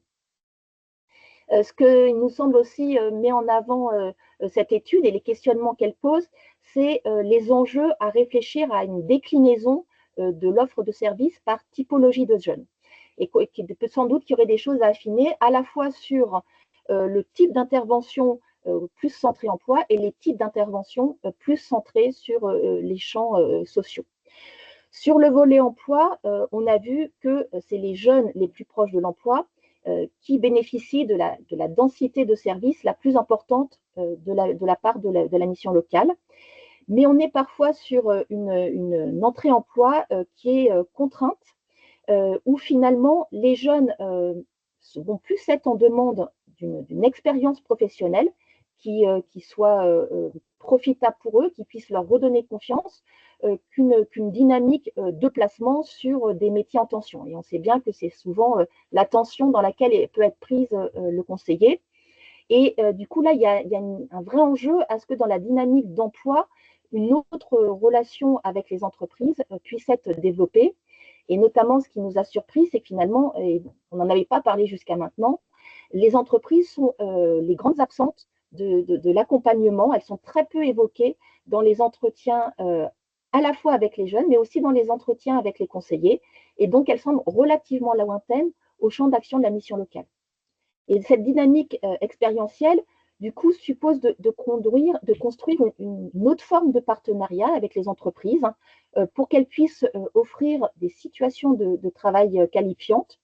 Ça suppose du coup d'aller dans une autre déclinaison du work first, qui est souvent vécu par les conseillers comme un impératif, d'un work first qui ne soit pas du placement sur des métiers en tension, mais d'un work first qui soit une logique d'accompagnement expérientiel où il va y avoir un triptyque à travailler conjointement. Ce triptyque, c'est le jeune, son projet et l'entreprise, et qui a un enjeu à pouvoir déployer des pratiques d'accompagnement conjointement sur le jeune, son projet et l'entreprise dans l'emploi. Deuxième élément aussi de mise en perspective sur la dimension d'accompagnement en lien avec le volet social. On a vu que du coup, la mission locale a un rôle important pour construire des aspirations des jeunes, puisque beaucoup de jeunes sont sans demande ou ont des demandes décalées avec leur situation. Et donc, il y a un besoin d'accompagnement social, psycho-éducatif qui paraît important. Ces jeunes avec des vulnérabilités sociales est clairement un public difficile à accompagner. Un accompagnement qui dépend beaucoup de la qualité des partenariats, puisque la mission locale ne peut pas tout internaliser. Et donc, il faut que la mission locale puisse se positionner comme un relais de parcours, avec cette difficulté qu'elle ait un relais de parcours dans un environnement contraint. Par exemple, sur le territoire, tout ce qui concerne le logement, on est sur des situations, de l'accès au logement qui est totalement saturé. Et donc, il n'y a pas les relais nécessaires pour pouvoir poursuivre le parcours du jeune. Et donc, on voit que, faute de ressources, finalement, le SEJ devient une solution de sécurisation temporaire du jeune, une manière de combler le manque de partenariat. Finalement, du coup, ce qui se joue pour les missions locales, c'est de pouvoir être pleinement dans ce qui est leur ADN, c'est-à-dire l'accompagnement global, qui est un enjeu, du coup, à revenir à Schwartz avec cette idée que l'accompagnement doit être social et professionnel, avec social en premier et professionnel en second, avec ces dernières années des orientations de politique d'emploi qui ont largement mis en avant les enjeux professionnels, passant sous le tapis les enjeux de nature plus sociaux. Je vous remercie. Merci beaucoup de votre écoute. Je tiens à conclure en remerciant les équipes de la mission locale, sa présidence, sa direction, mais aussi tous les conseillers qui nous ont aidés à réaliser ce travail. C'est un environnement très fertile pour poser ce type de constat, parce qu'il y a des équipes qui sont vraiment très à l'écoute. Donc ça, c'est vraiment un bonheur d'avoir travaillé avec la mission locale. Et donc, via ce lien, vous pourrez retrouver le rapport avec l'ensemble des matériaux qu'on vous a présentés forcément un peu rapidement ce matin. Donc, les résultats du questionnaire auprès des jeunes de la mission locale, notre analyse tirée de IMILO, et vous verrez ce qu'on a pu en faire avec, et également la revue littérature sur les jeunes, le rapport des jeunes à l'emploi, dont on n'a pas parlé ce matin, mais qui ouvre plein de perspectives très enrichissantes. Voilà, merci beaucoup. Merci Anne, merci Nicolas pour cette présentation très claire. Je vous ai mis dans le lien l'étude qui a été présentée, qui est disponible sur le site de l'UNML dans l'espace ressources de l'Observatoire, et également le lien vers la playlist YouTube des replays de ces webinaires. Alors, celui-ci ne sera pas mis dans l'instant, il faut quelques heures avant que je puisse l'encoder, mais il sera disponible en replay. On passe à l'étape des questions-réponses. Vous êtes dans votre moment à vous en tant que participant. Vous pouvez lever la main pour poser des questions, soit sur l'étude et la démarche, soit sur les questions d'enjeux politiques qui ont été évoquées. Je vous laisse la parole. Sur la première question qui est la plus difficile. Sinon, moi, j'en ai des questions. Mais non, voilà. Jean-Paul, je te laisse la parole. Vous m'entendez? Oui, on t'entend bien. Bon. Oui, moi, je voulais juste, c'est une réaction vraiment très intéressée par ce qui a été dit, qui pose le problème de l'écart qu'il y a entre les implications de la loi pour le plein emploi et la logique des missions locales, l'ADN des missions locales sur l'accompagnement global, mais qui pose, à mon avis, de bonnes questions. Parce que c'est vrai que le risque, c'est de réduire l'accompagnement au dispositif SEJ, qui a pourtant beaucoup de vertus sur le travail d'accompagnement collectif, qui avait été inspiré par les garanties jeunes, qui, à mon avis, avaient montré tout l'intérêt du changement de métier des professionnels des missions locales. Mais par contre, ça pose quand même de sacrés problèmes. C'est vrai, de la capacité au MILO de répondre aux besoins du jeune. Et alors moi, là, je me pose toujours en tant que président de mission locale rurale, où les manques sont tellement cruels que les missions locales, souvent, elles ont dû investir dans l'accompagnement spécifique avec des services spécifiques sur le logement, sur la mobilité, pour essayer justement d'être au plus près de ce qui fait le quotidien du jeune. Mais on voit bien l'écart qu'il y a entre un accompagnement France Travail qu'on connaît, puisqu'il continue à accompagner un certain nombre de jeunes qui leur sont orientés par l'algorithme génial qui a été proposé par la loi plein emploi, et l'écart qu'il y a entre ce que fait France Travail et ce que essayent de faire au mieux les missions locales, avec les faiblesses sur lesquelles vous pointez du doigt, des faiblesses qu'il faut, même si c'est parfois un peu cruel, accepter de regarder pour pouvoir les analyser et accompagner. J'aurais juste, moi, une remarque de conclusion, c'est l'aspect citoyenneté. Est-ce que la motivation et l'adhésion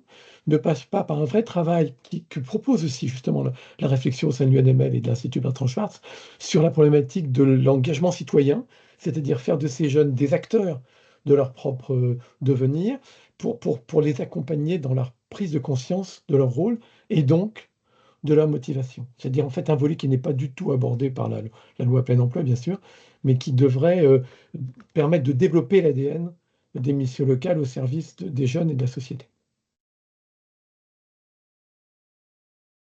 Merci Jean-Paul. Est-ce qu'il y a un retour de la part de Yvelie ou Laurent?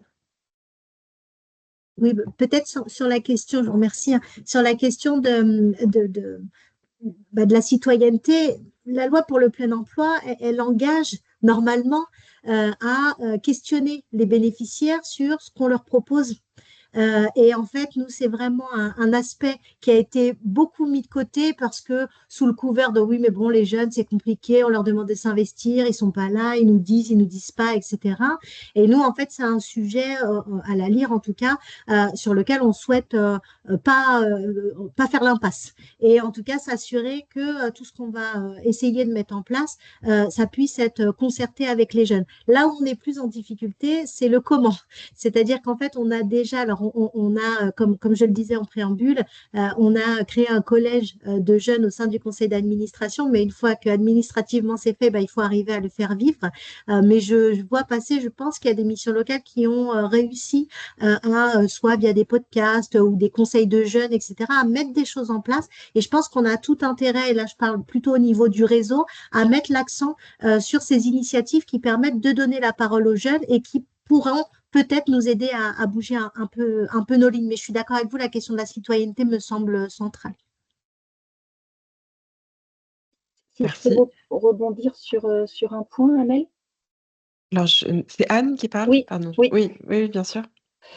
Par rapport à l'intervention, évidemment, là, on est sur une mission locale qui est en milieu urbain et il y a sans doute une vraie distinction sur la dynamique urbaine et rurale.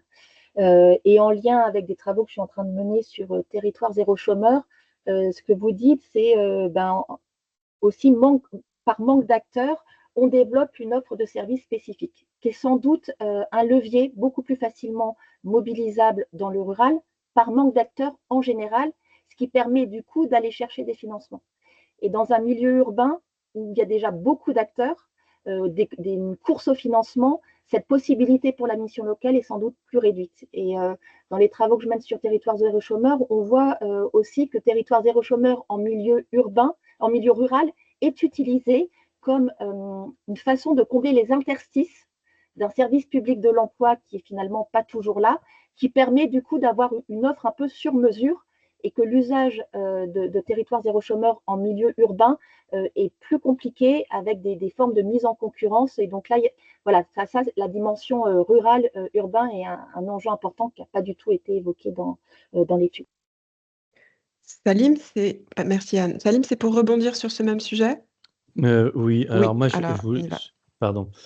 En fait, moi, c'était sur le volet politique concernant la loi pour le plein emploi, parce que, voilà, ça vient très clairement, pour moi, percuter d'une certaine manière ce à quoi cette loi serait censée nous cantonner, c'est-à-dire nous réduire à la question du work first.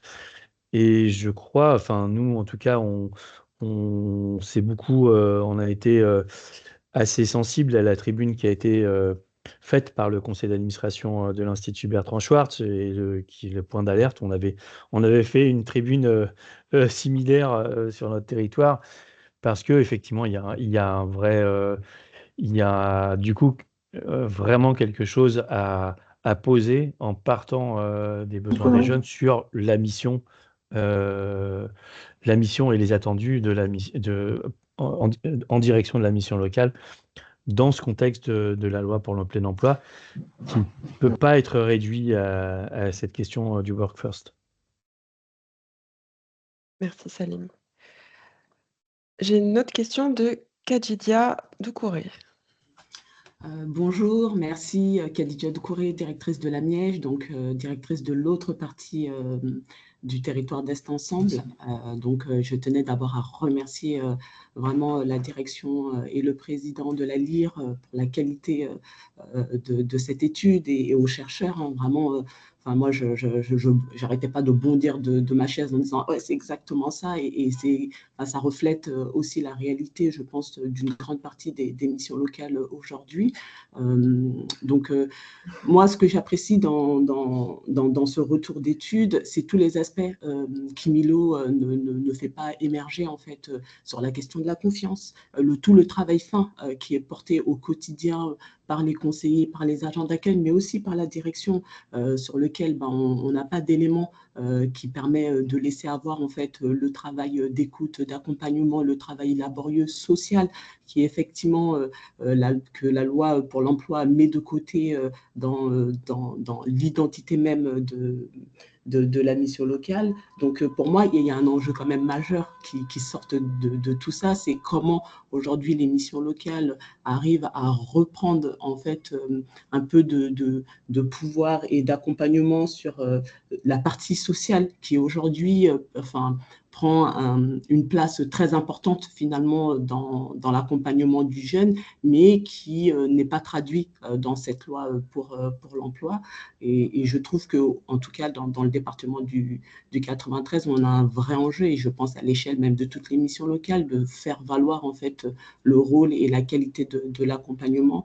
Je trouve qu'il y a un deuxième enjeu qui est aussi, bien évidemment, en fonction des territoires, et ça a été très justement dit, en fonction du partenariat, il y a des choses qui arrivent à se décanter plus ou moins. En tout cas, je trouve qu'il y a aussi un vrai sujet de aujourd'hui faire valoir quel est le rôle et la qualité de l'accompagnement de chaque mission locale pour que les jeunes, quand ils franchissent la porte de la mission locale, que les moyens et la qualité de l'accompagnement de la mission locale soient beaucoup plus clairs pour nos partenaires, pour ne pas mettre en difficulté aussi les équipes.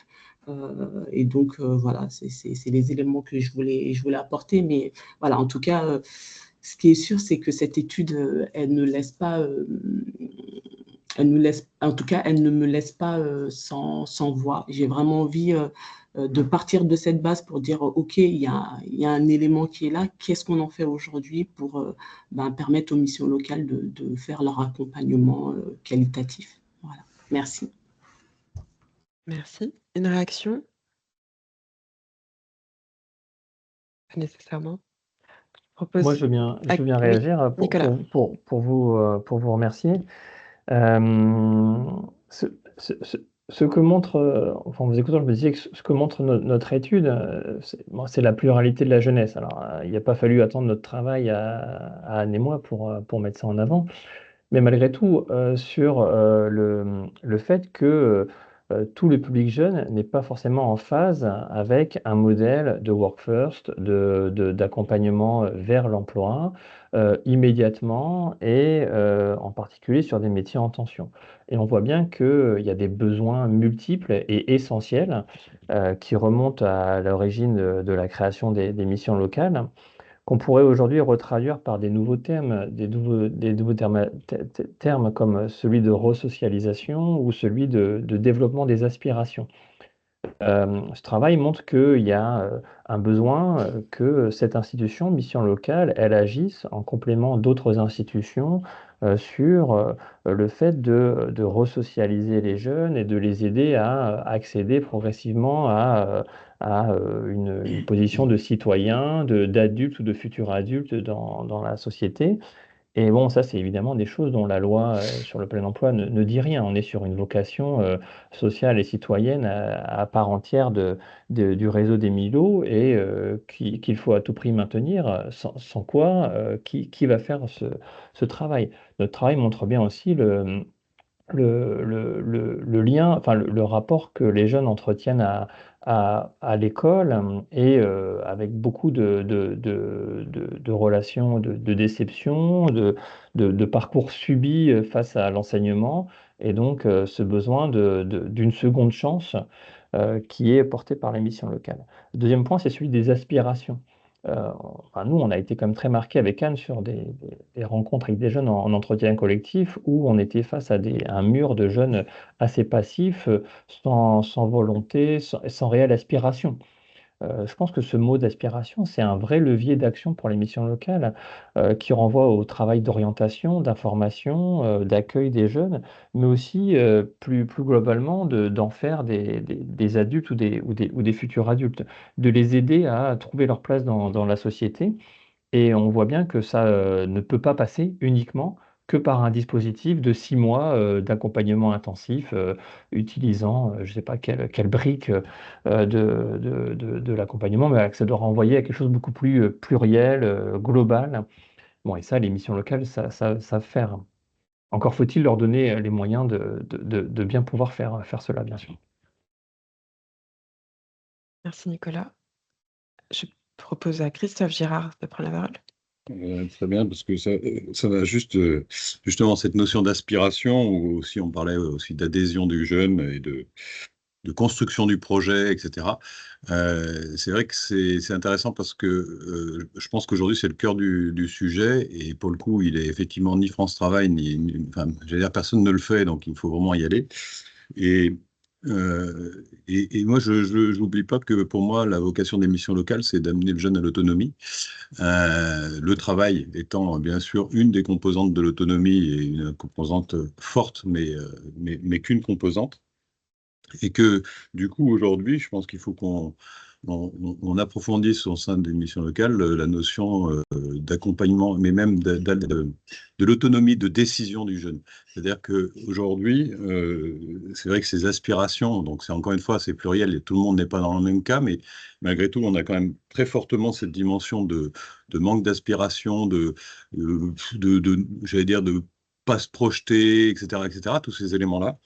Et je pense que nous, en tout cas, sur notre mission locale, on a décidé de travailler là-dessus, mais je sais que c'est un sujet qui est transversal à toutes les missions locales. Tout le monde s'interroge un peu sur ces aspects-là, hein, toute la question aussi de la mobilisation, parce que si on veut que le jeune s'engage dans quelque chose, enfin, aujourd'hui, moi, j'ai un vrai problème avec le SEJ, par exemple, qui transforme à la fois la modalité d'accompagnement, puisqu'en fait, le conseiller se retrouve sans le vouloir, mais part dans une culture qui est plutôt de dire si tu fais pas ça, tu n'auras pas ton indemnité, ce qui est gravissime, puisqu'en fait, l'important, c'est pas l'indemnité, c'est l'avenir du jeune. Donc voilà, et le jeune qui réduit aussi les choses à ça. Donc après, il va à l'atelier qu'on lui a dit de faire, et il dort dans l'atelier, parce que voilà. Donc, et puis il vient pas d'ailleurs, et puis voilà, etc.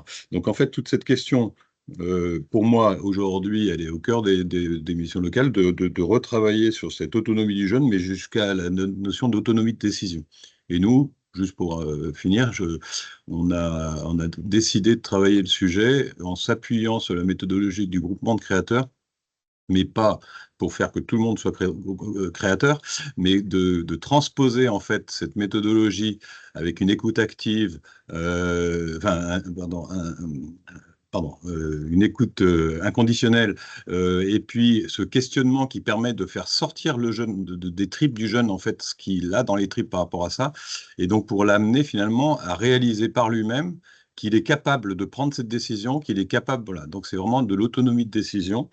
Et quand on travaille là-dessus, je finis là-dessus, c'est très intéressant, c'est que les entreprises, quand on leur en parle, sont extrêmement positives. Moi, sincèrement, je craignais un peu, quand on dit écoute active, machin, etc., qu'on nous dise oh, c'est du socio-cul, votre truc, c'est bien sympa, mais nous, on a besoin de jeunes, machin.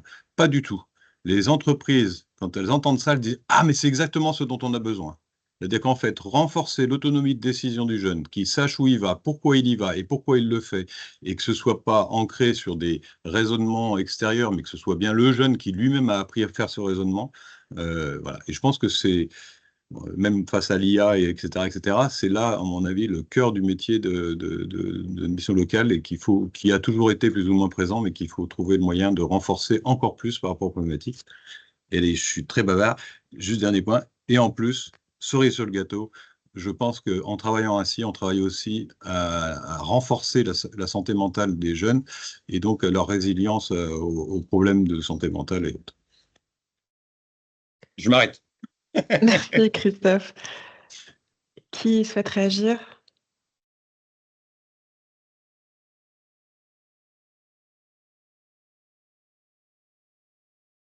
Aucune réaction? Si, Laurent.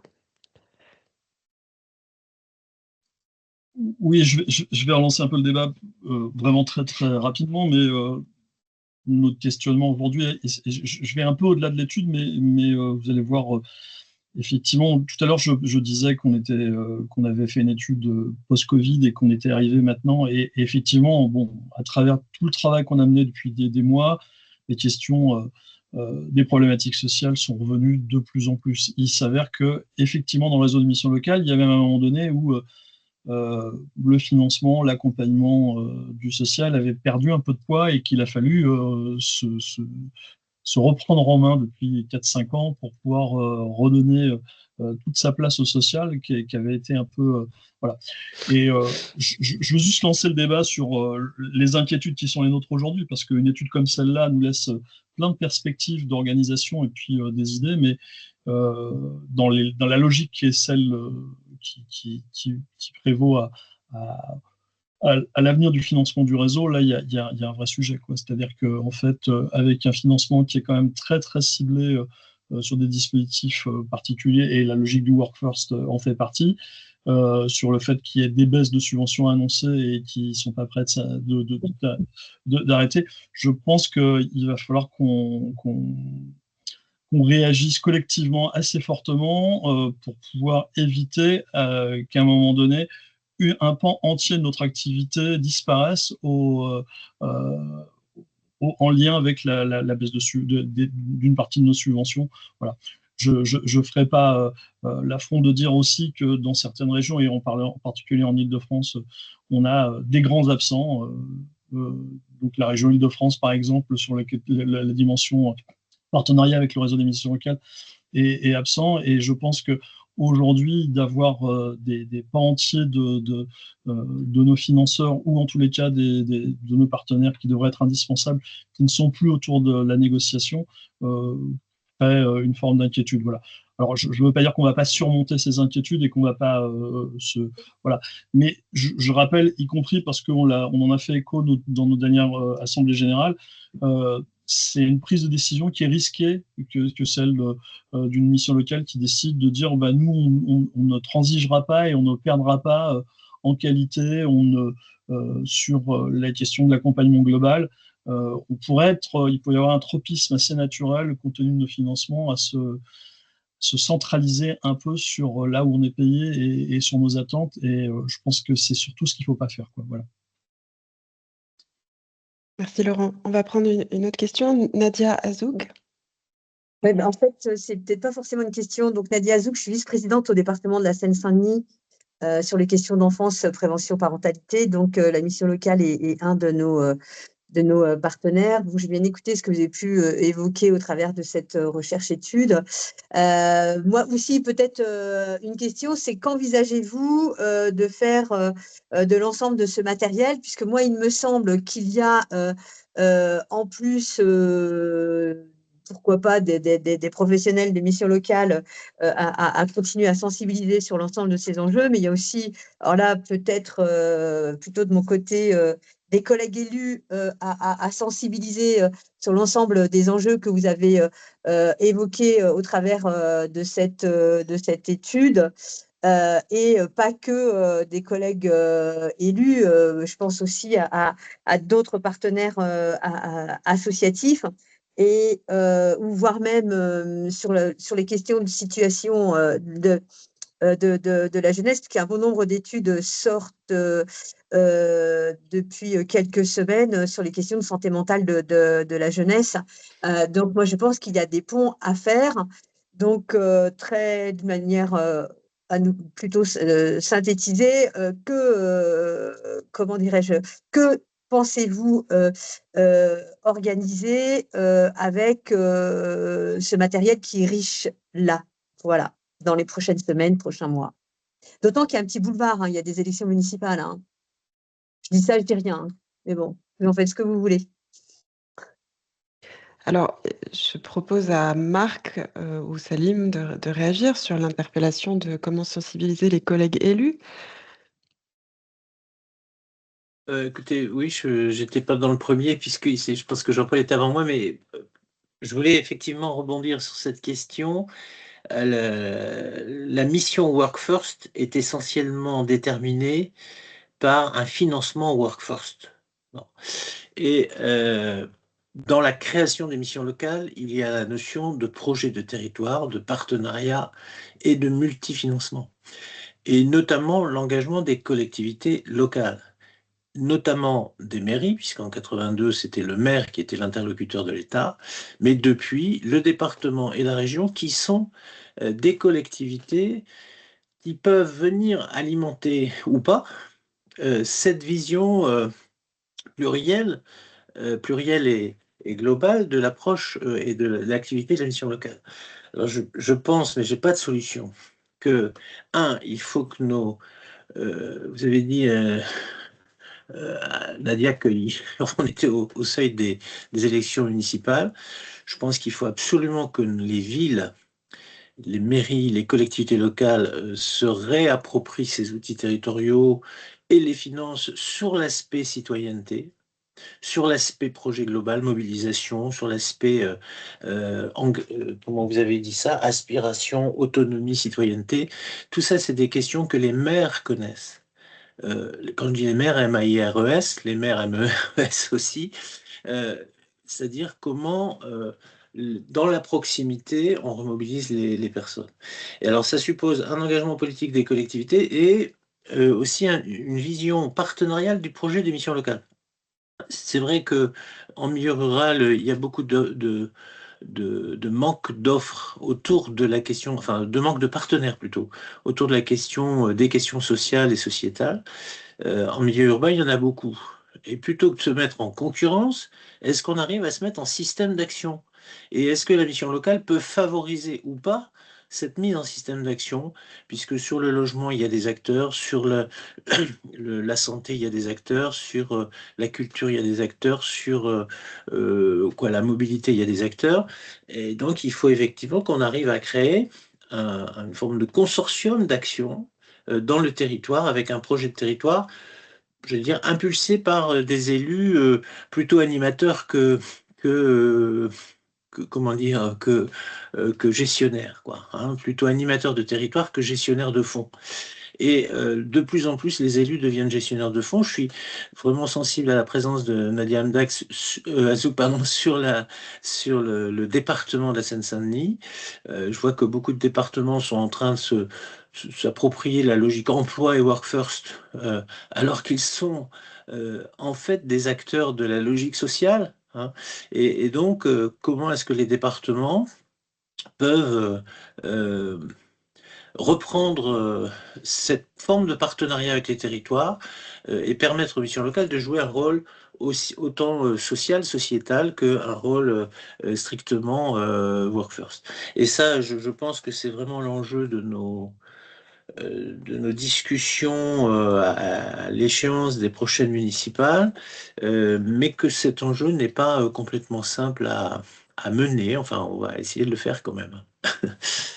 Et revenons aux fondamentaux du rapport Schwartz, qui était bien un projet de territoire pour l'insertion sociale et professionnelle des jeunes dans une logique partenariale et dans une logique globale d'accompagnement. C'est assez simple finalement à dire.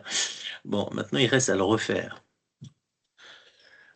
Salim, pour une réaction Oui, juste pour compléter. Et en fait, on a, avec ce travail qui a été fait, on a du coup, d'une certaine manière, de notre côté, de la matière pour porter un certain nombre d'arguments sur lesquels on a tiré un certain nombre de sonnettes d'alarme en amont la loi pour le plein emploi, parce que nous-mêmes, on avait un certain nombre d'inquiétudes sur les risques de gommer tout un pan de l'activité de la mission locale.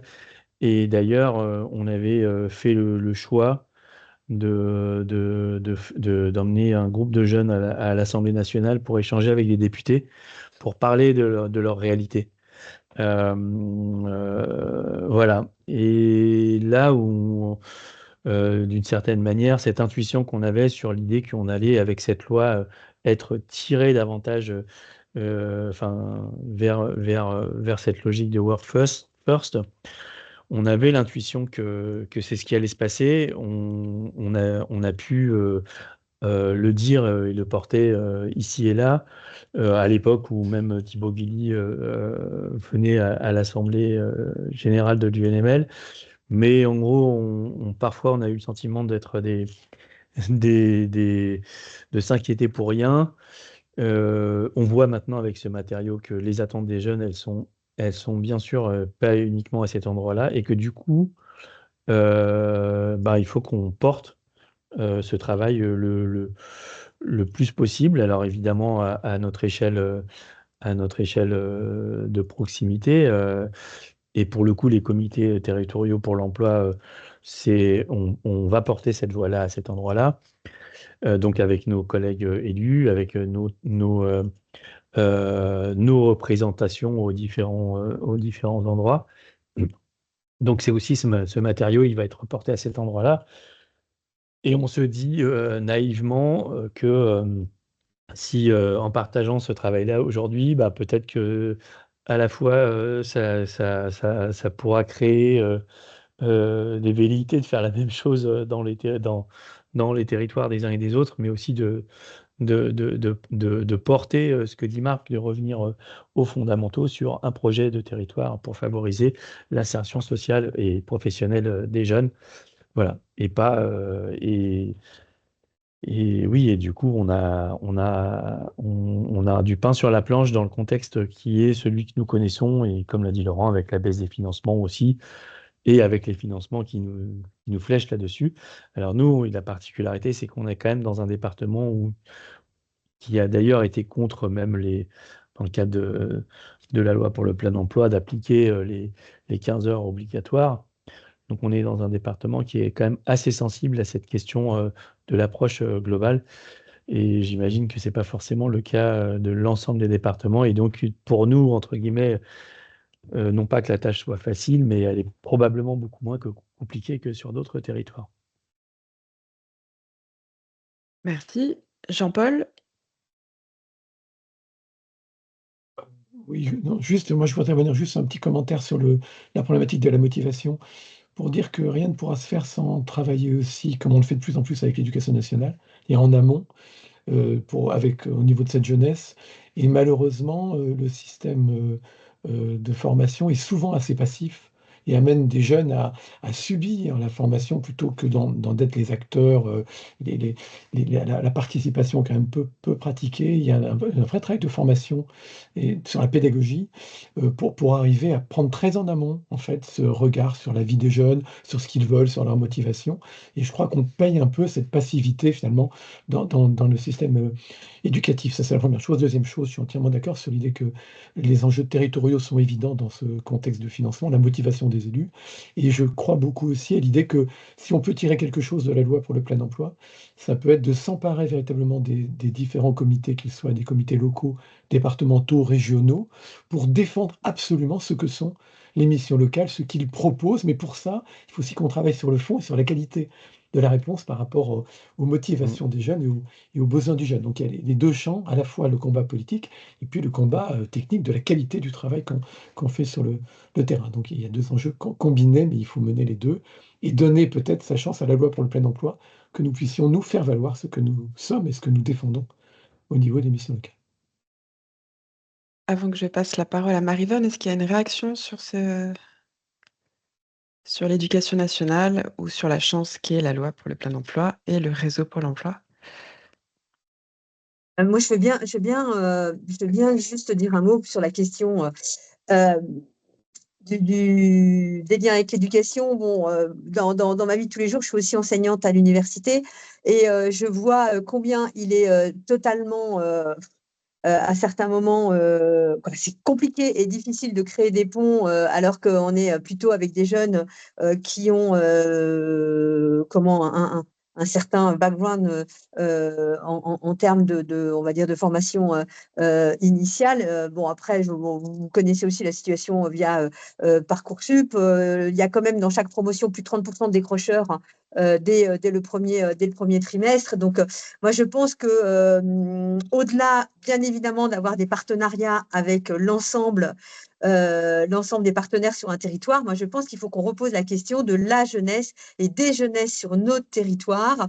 Et et moi, je pense qu'il faut qu'on se repose aussi. Alors, j'imagine que vous le faites d'une manière beaucoup plus fréquente, mais à l'échelle de la société, qu'est-ce que le travail, qu'est-ce qu'un emploi, et est-ce que c'est par là qu'on devient réellement un citoyen? Et moi, il me semble que la question de parcours de la jeunesse qui pourraient être multiples, tels que des enjeux de séjour ou de parcours à l'échelle de l'Europe ou sur des enjeux de solidarité internationale ou autre. On l'a vu sur des expérimentations avec des BAFA citoyens ou autre, qu'il y a plusieurs façons d'aborder des enjeux et les enjeux de la jeunesse et des jeunesses. Donc voilà, moi sincèrement, et puis en plus avec ces modifications sociétales, alors bon, je peux le dire je suis aisée, je suis une nantie, mais est-ce que tout l'épanouissement passe par un travail? Je n'en suis pas convaincue. En plus, quand on a une maîtrise des différentes études sur ce que l'on appelle la jeunesse et le fait qu'il se lâche plusieurs emplois dans une vie, donc voilà, je me réinterroge aussi sur excusez-moi, je vais être un peu trash, mais les vieux modèles que l'on peut avoir à certains moments où tout passe essentiellement que par un emploi.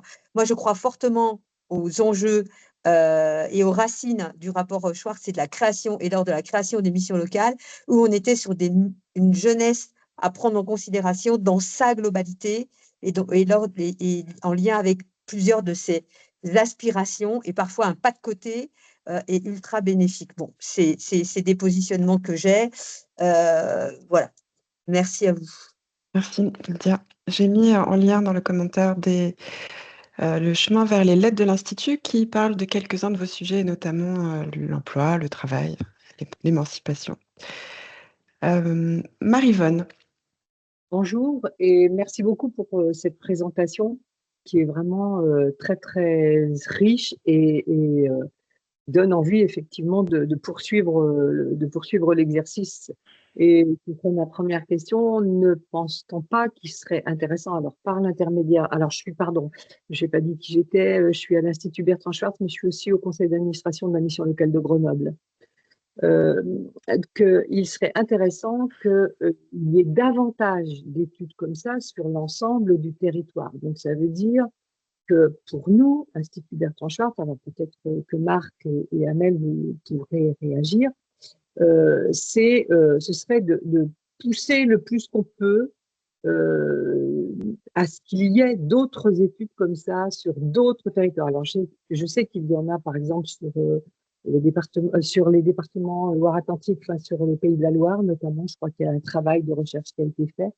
Parce que les élus politiques, alors là, je parle, ils ont besoin qu'on leur prouve des choses, parce que ils savent bien théoriquement pour un certain nombre, mais c'est comme s'ils ne voulaient pas trop le regarder en face. Alors je parle d'expérience puisque j'ai été élue pendant 3 mandats à la ville de Grenoble.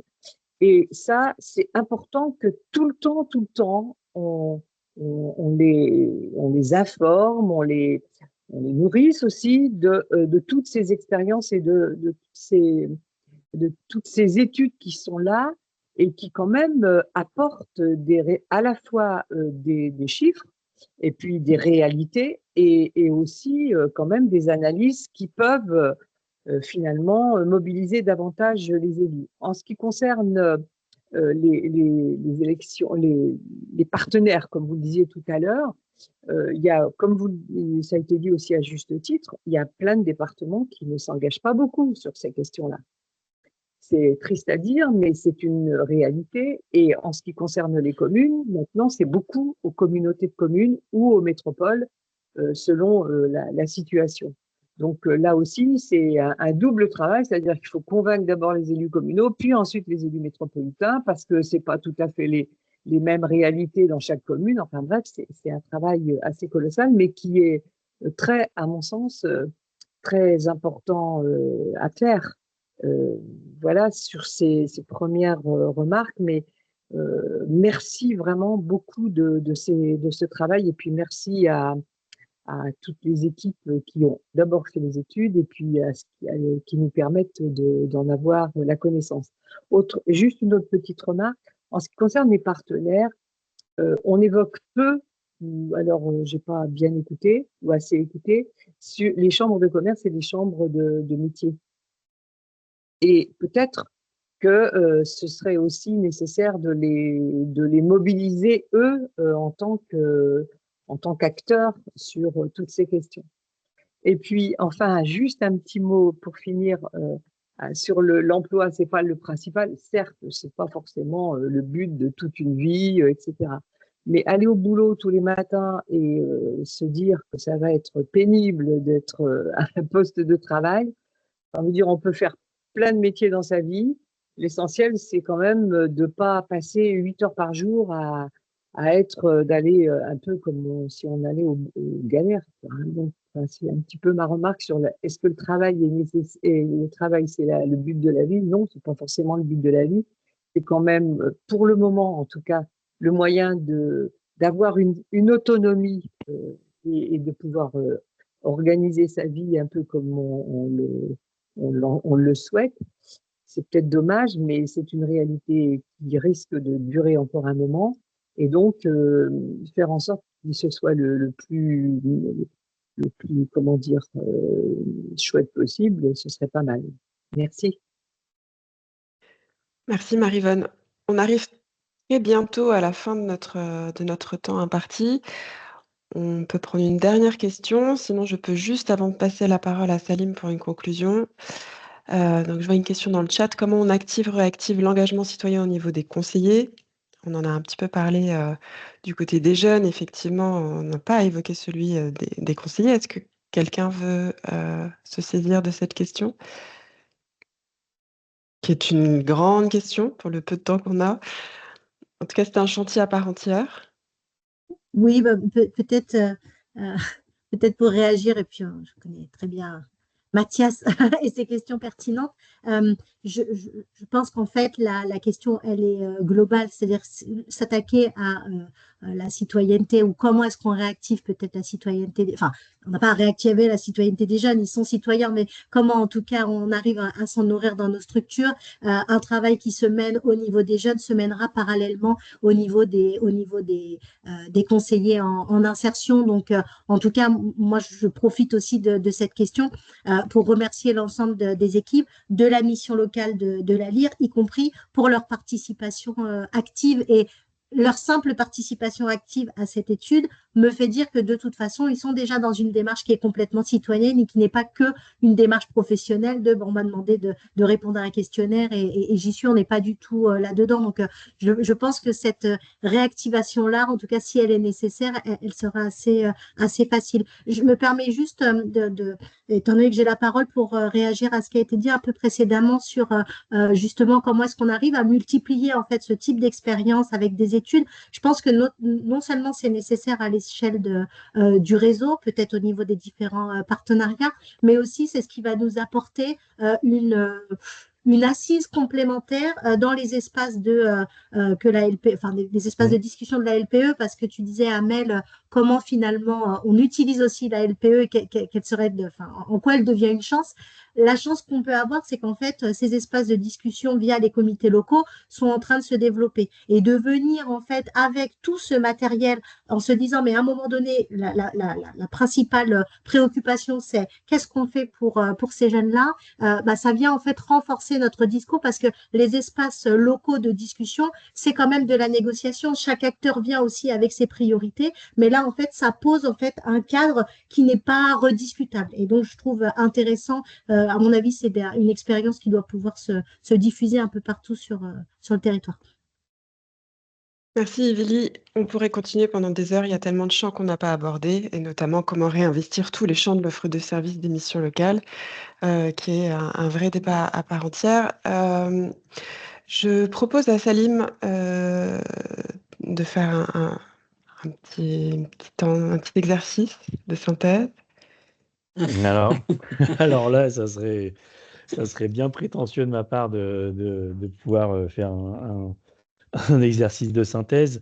En tout cas, je pense que dans ce qui a été présenté et ce qui a été évoqué, notamment par les témoignages des uns et des autres, moi, j'ai quand même très entendu l'idée que il y avait, comment dirais-je, un attachement, ça serait mal traduire, mais en tout cas, il y avait une conviction que cette intuition que Bertrand Schwartz pouvait avoir quand il produit son rapport au début des années 80, que cette intuition, elle reste présente aujourd'hui, que on ne peut pas réduire l'accompagnement de cette période un peu particulière de la vie, qui est la jeunesse, à plus forte raison la jeunesse qui est celle qui pousse la porte des missions locales, une jeunesse qui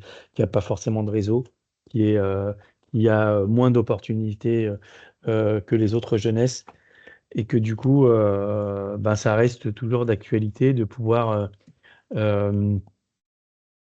prendre cette jeunesse dans sa complexité, de pouvoir lui apporter des réponses plurielles, de pouvoir travailler pas à pas.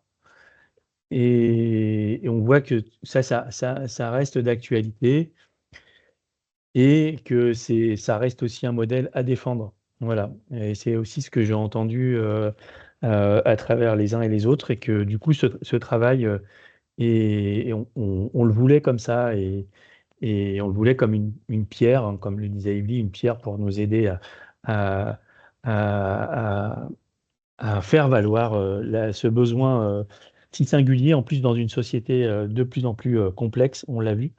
Euh, on n'a pas vraiment évoqué le point sur du coup le modèle qui est quand même en gestation ici et là. En quoi est-ce que l'intelligence artificielle va ou non remplacer le rôle du conseiller? Il y a quand même l'idée, à certains endroits, il y a un fantasme.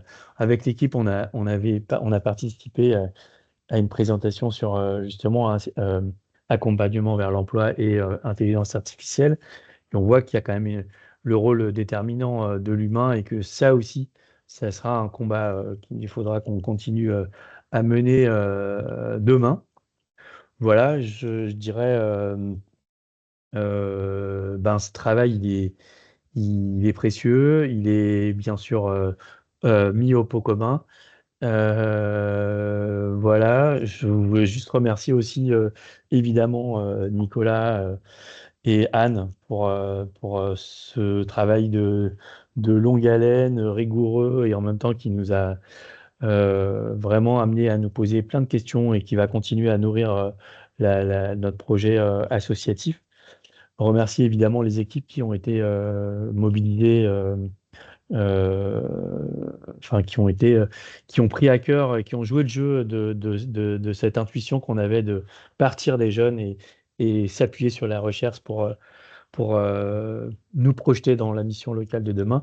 Et puis, bien sûr, remercier Amel et toute l'équipe de Marc et l'ensemble de l'équipe de l'Institut Bertrand Schwartz pour avoir s'être penché sur ce travail-là et lui avoir donné une tribune avec vous aujourd'hui, ce matin.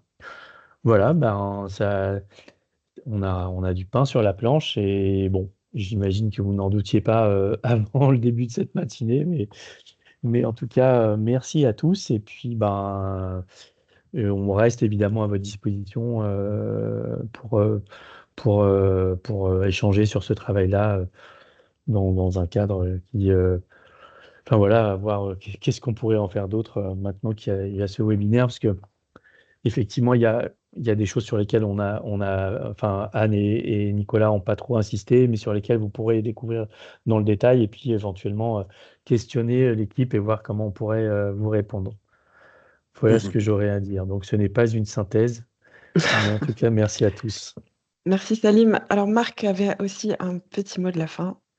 Oui, pour formuler les mêmes remerciements, peut-être ajouter juste un point, c'est que beaucoup de choses ont changé depuis l'édition du rapport Schwartz.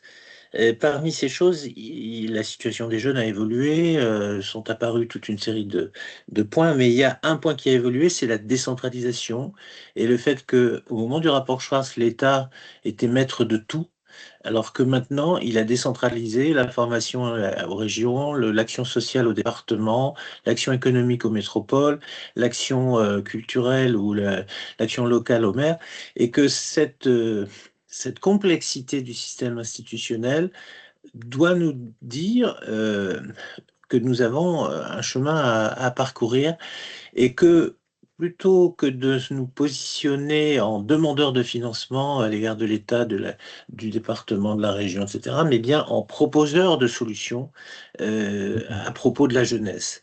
Et que, c'est facile à dire, hein, mais je pense qu'il faut que nous prenions notre bâton de pèlerin pour promouvoir cette idée globale et citoyenne de l'entrée de la jeunesse dans la vie et la façon dont chacun, l'État, le département, la région et la métropole et la commune ont leur part à jouer pour que ce soit possible. Et je pense que là, il y a quelque chose à promouvoir. Alors, je finis sur un ton un peu grandiloquent, mais je voudrais aussi remercier vraiment à la fois Nicolas, Anne et enfin le monde de la recherche de s'intéresser à la façon dont on peut formaliser ces convictions et mettre en lumière ces convictions. Et puis remercier Salim et puis toute l'équipe de la LIR d'avoir intégrer l'idée que on fait des choses localement, mais qu'elles ont du sens aussi dans le réseau et nationalement. Et que c'est bien dans l'interaction entre le réseau et le local que va se jouer la force du banc de poissons que constituent les missions locales pour former une baleine, quoi. Et donc, je pense qu'il y a là un enjeu vraiment intéressant à illustrer, à outiller, à mettre en œuvre. Merci donc à la science, merci aux élus, merci aux acteurs locaux, merci aux conseillers, merci à tous d'avoir participé à ce temps.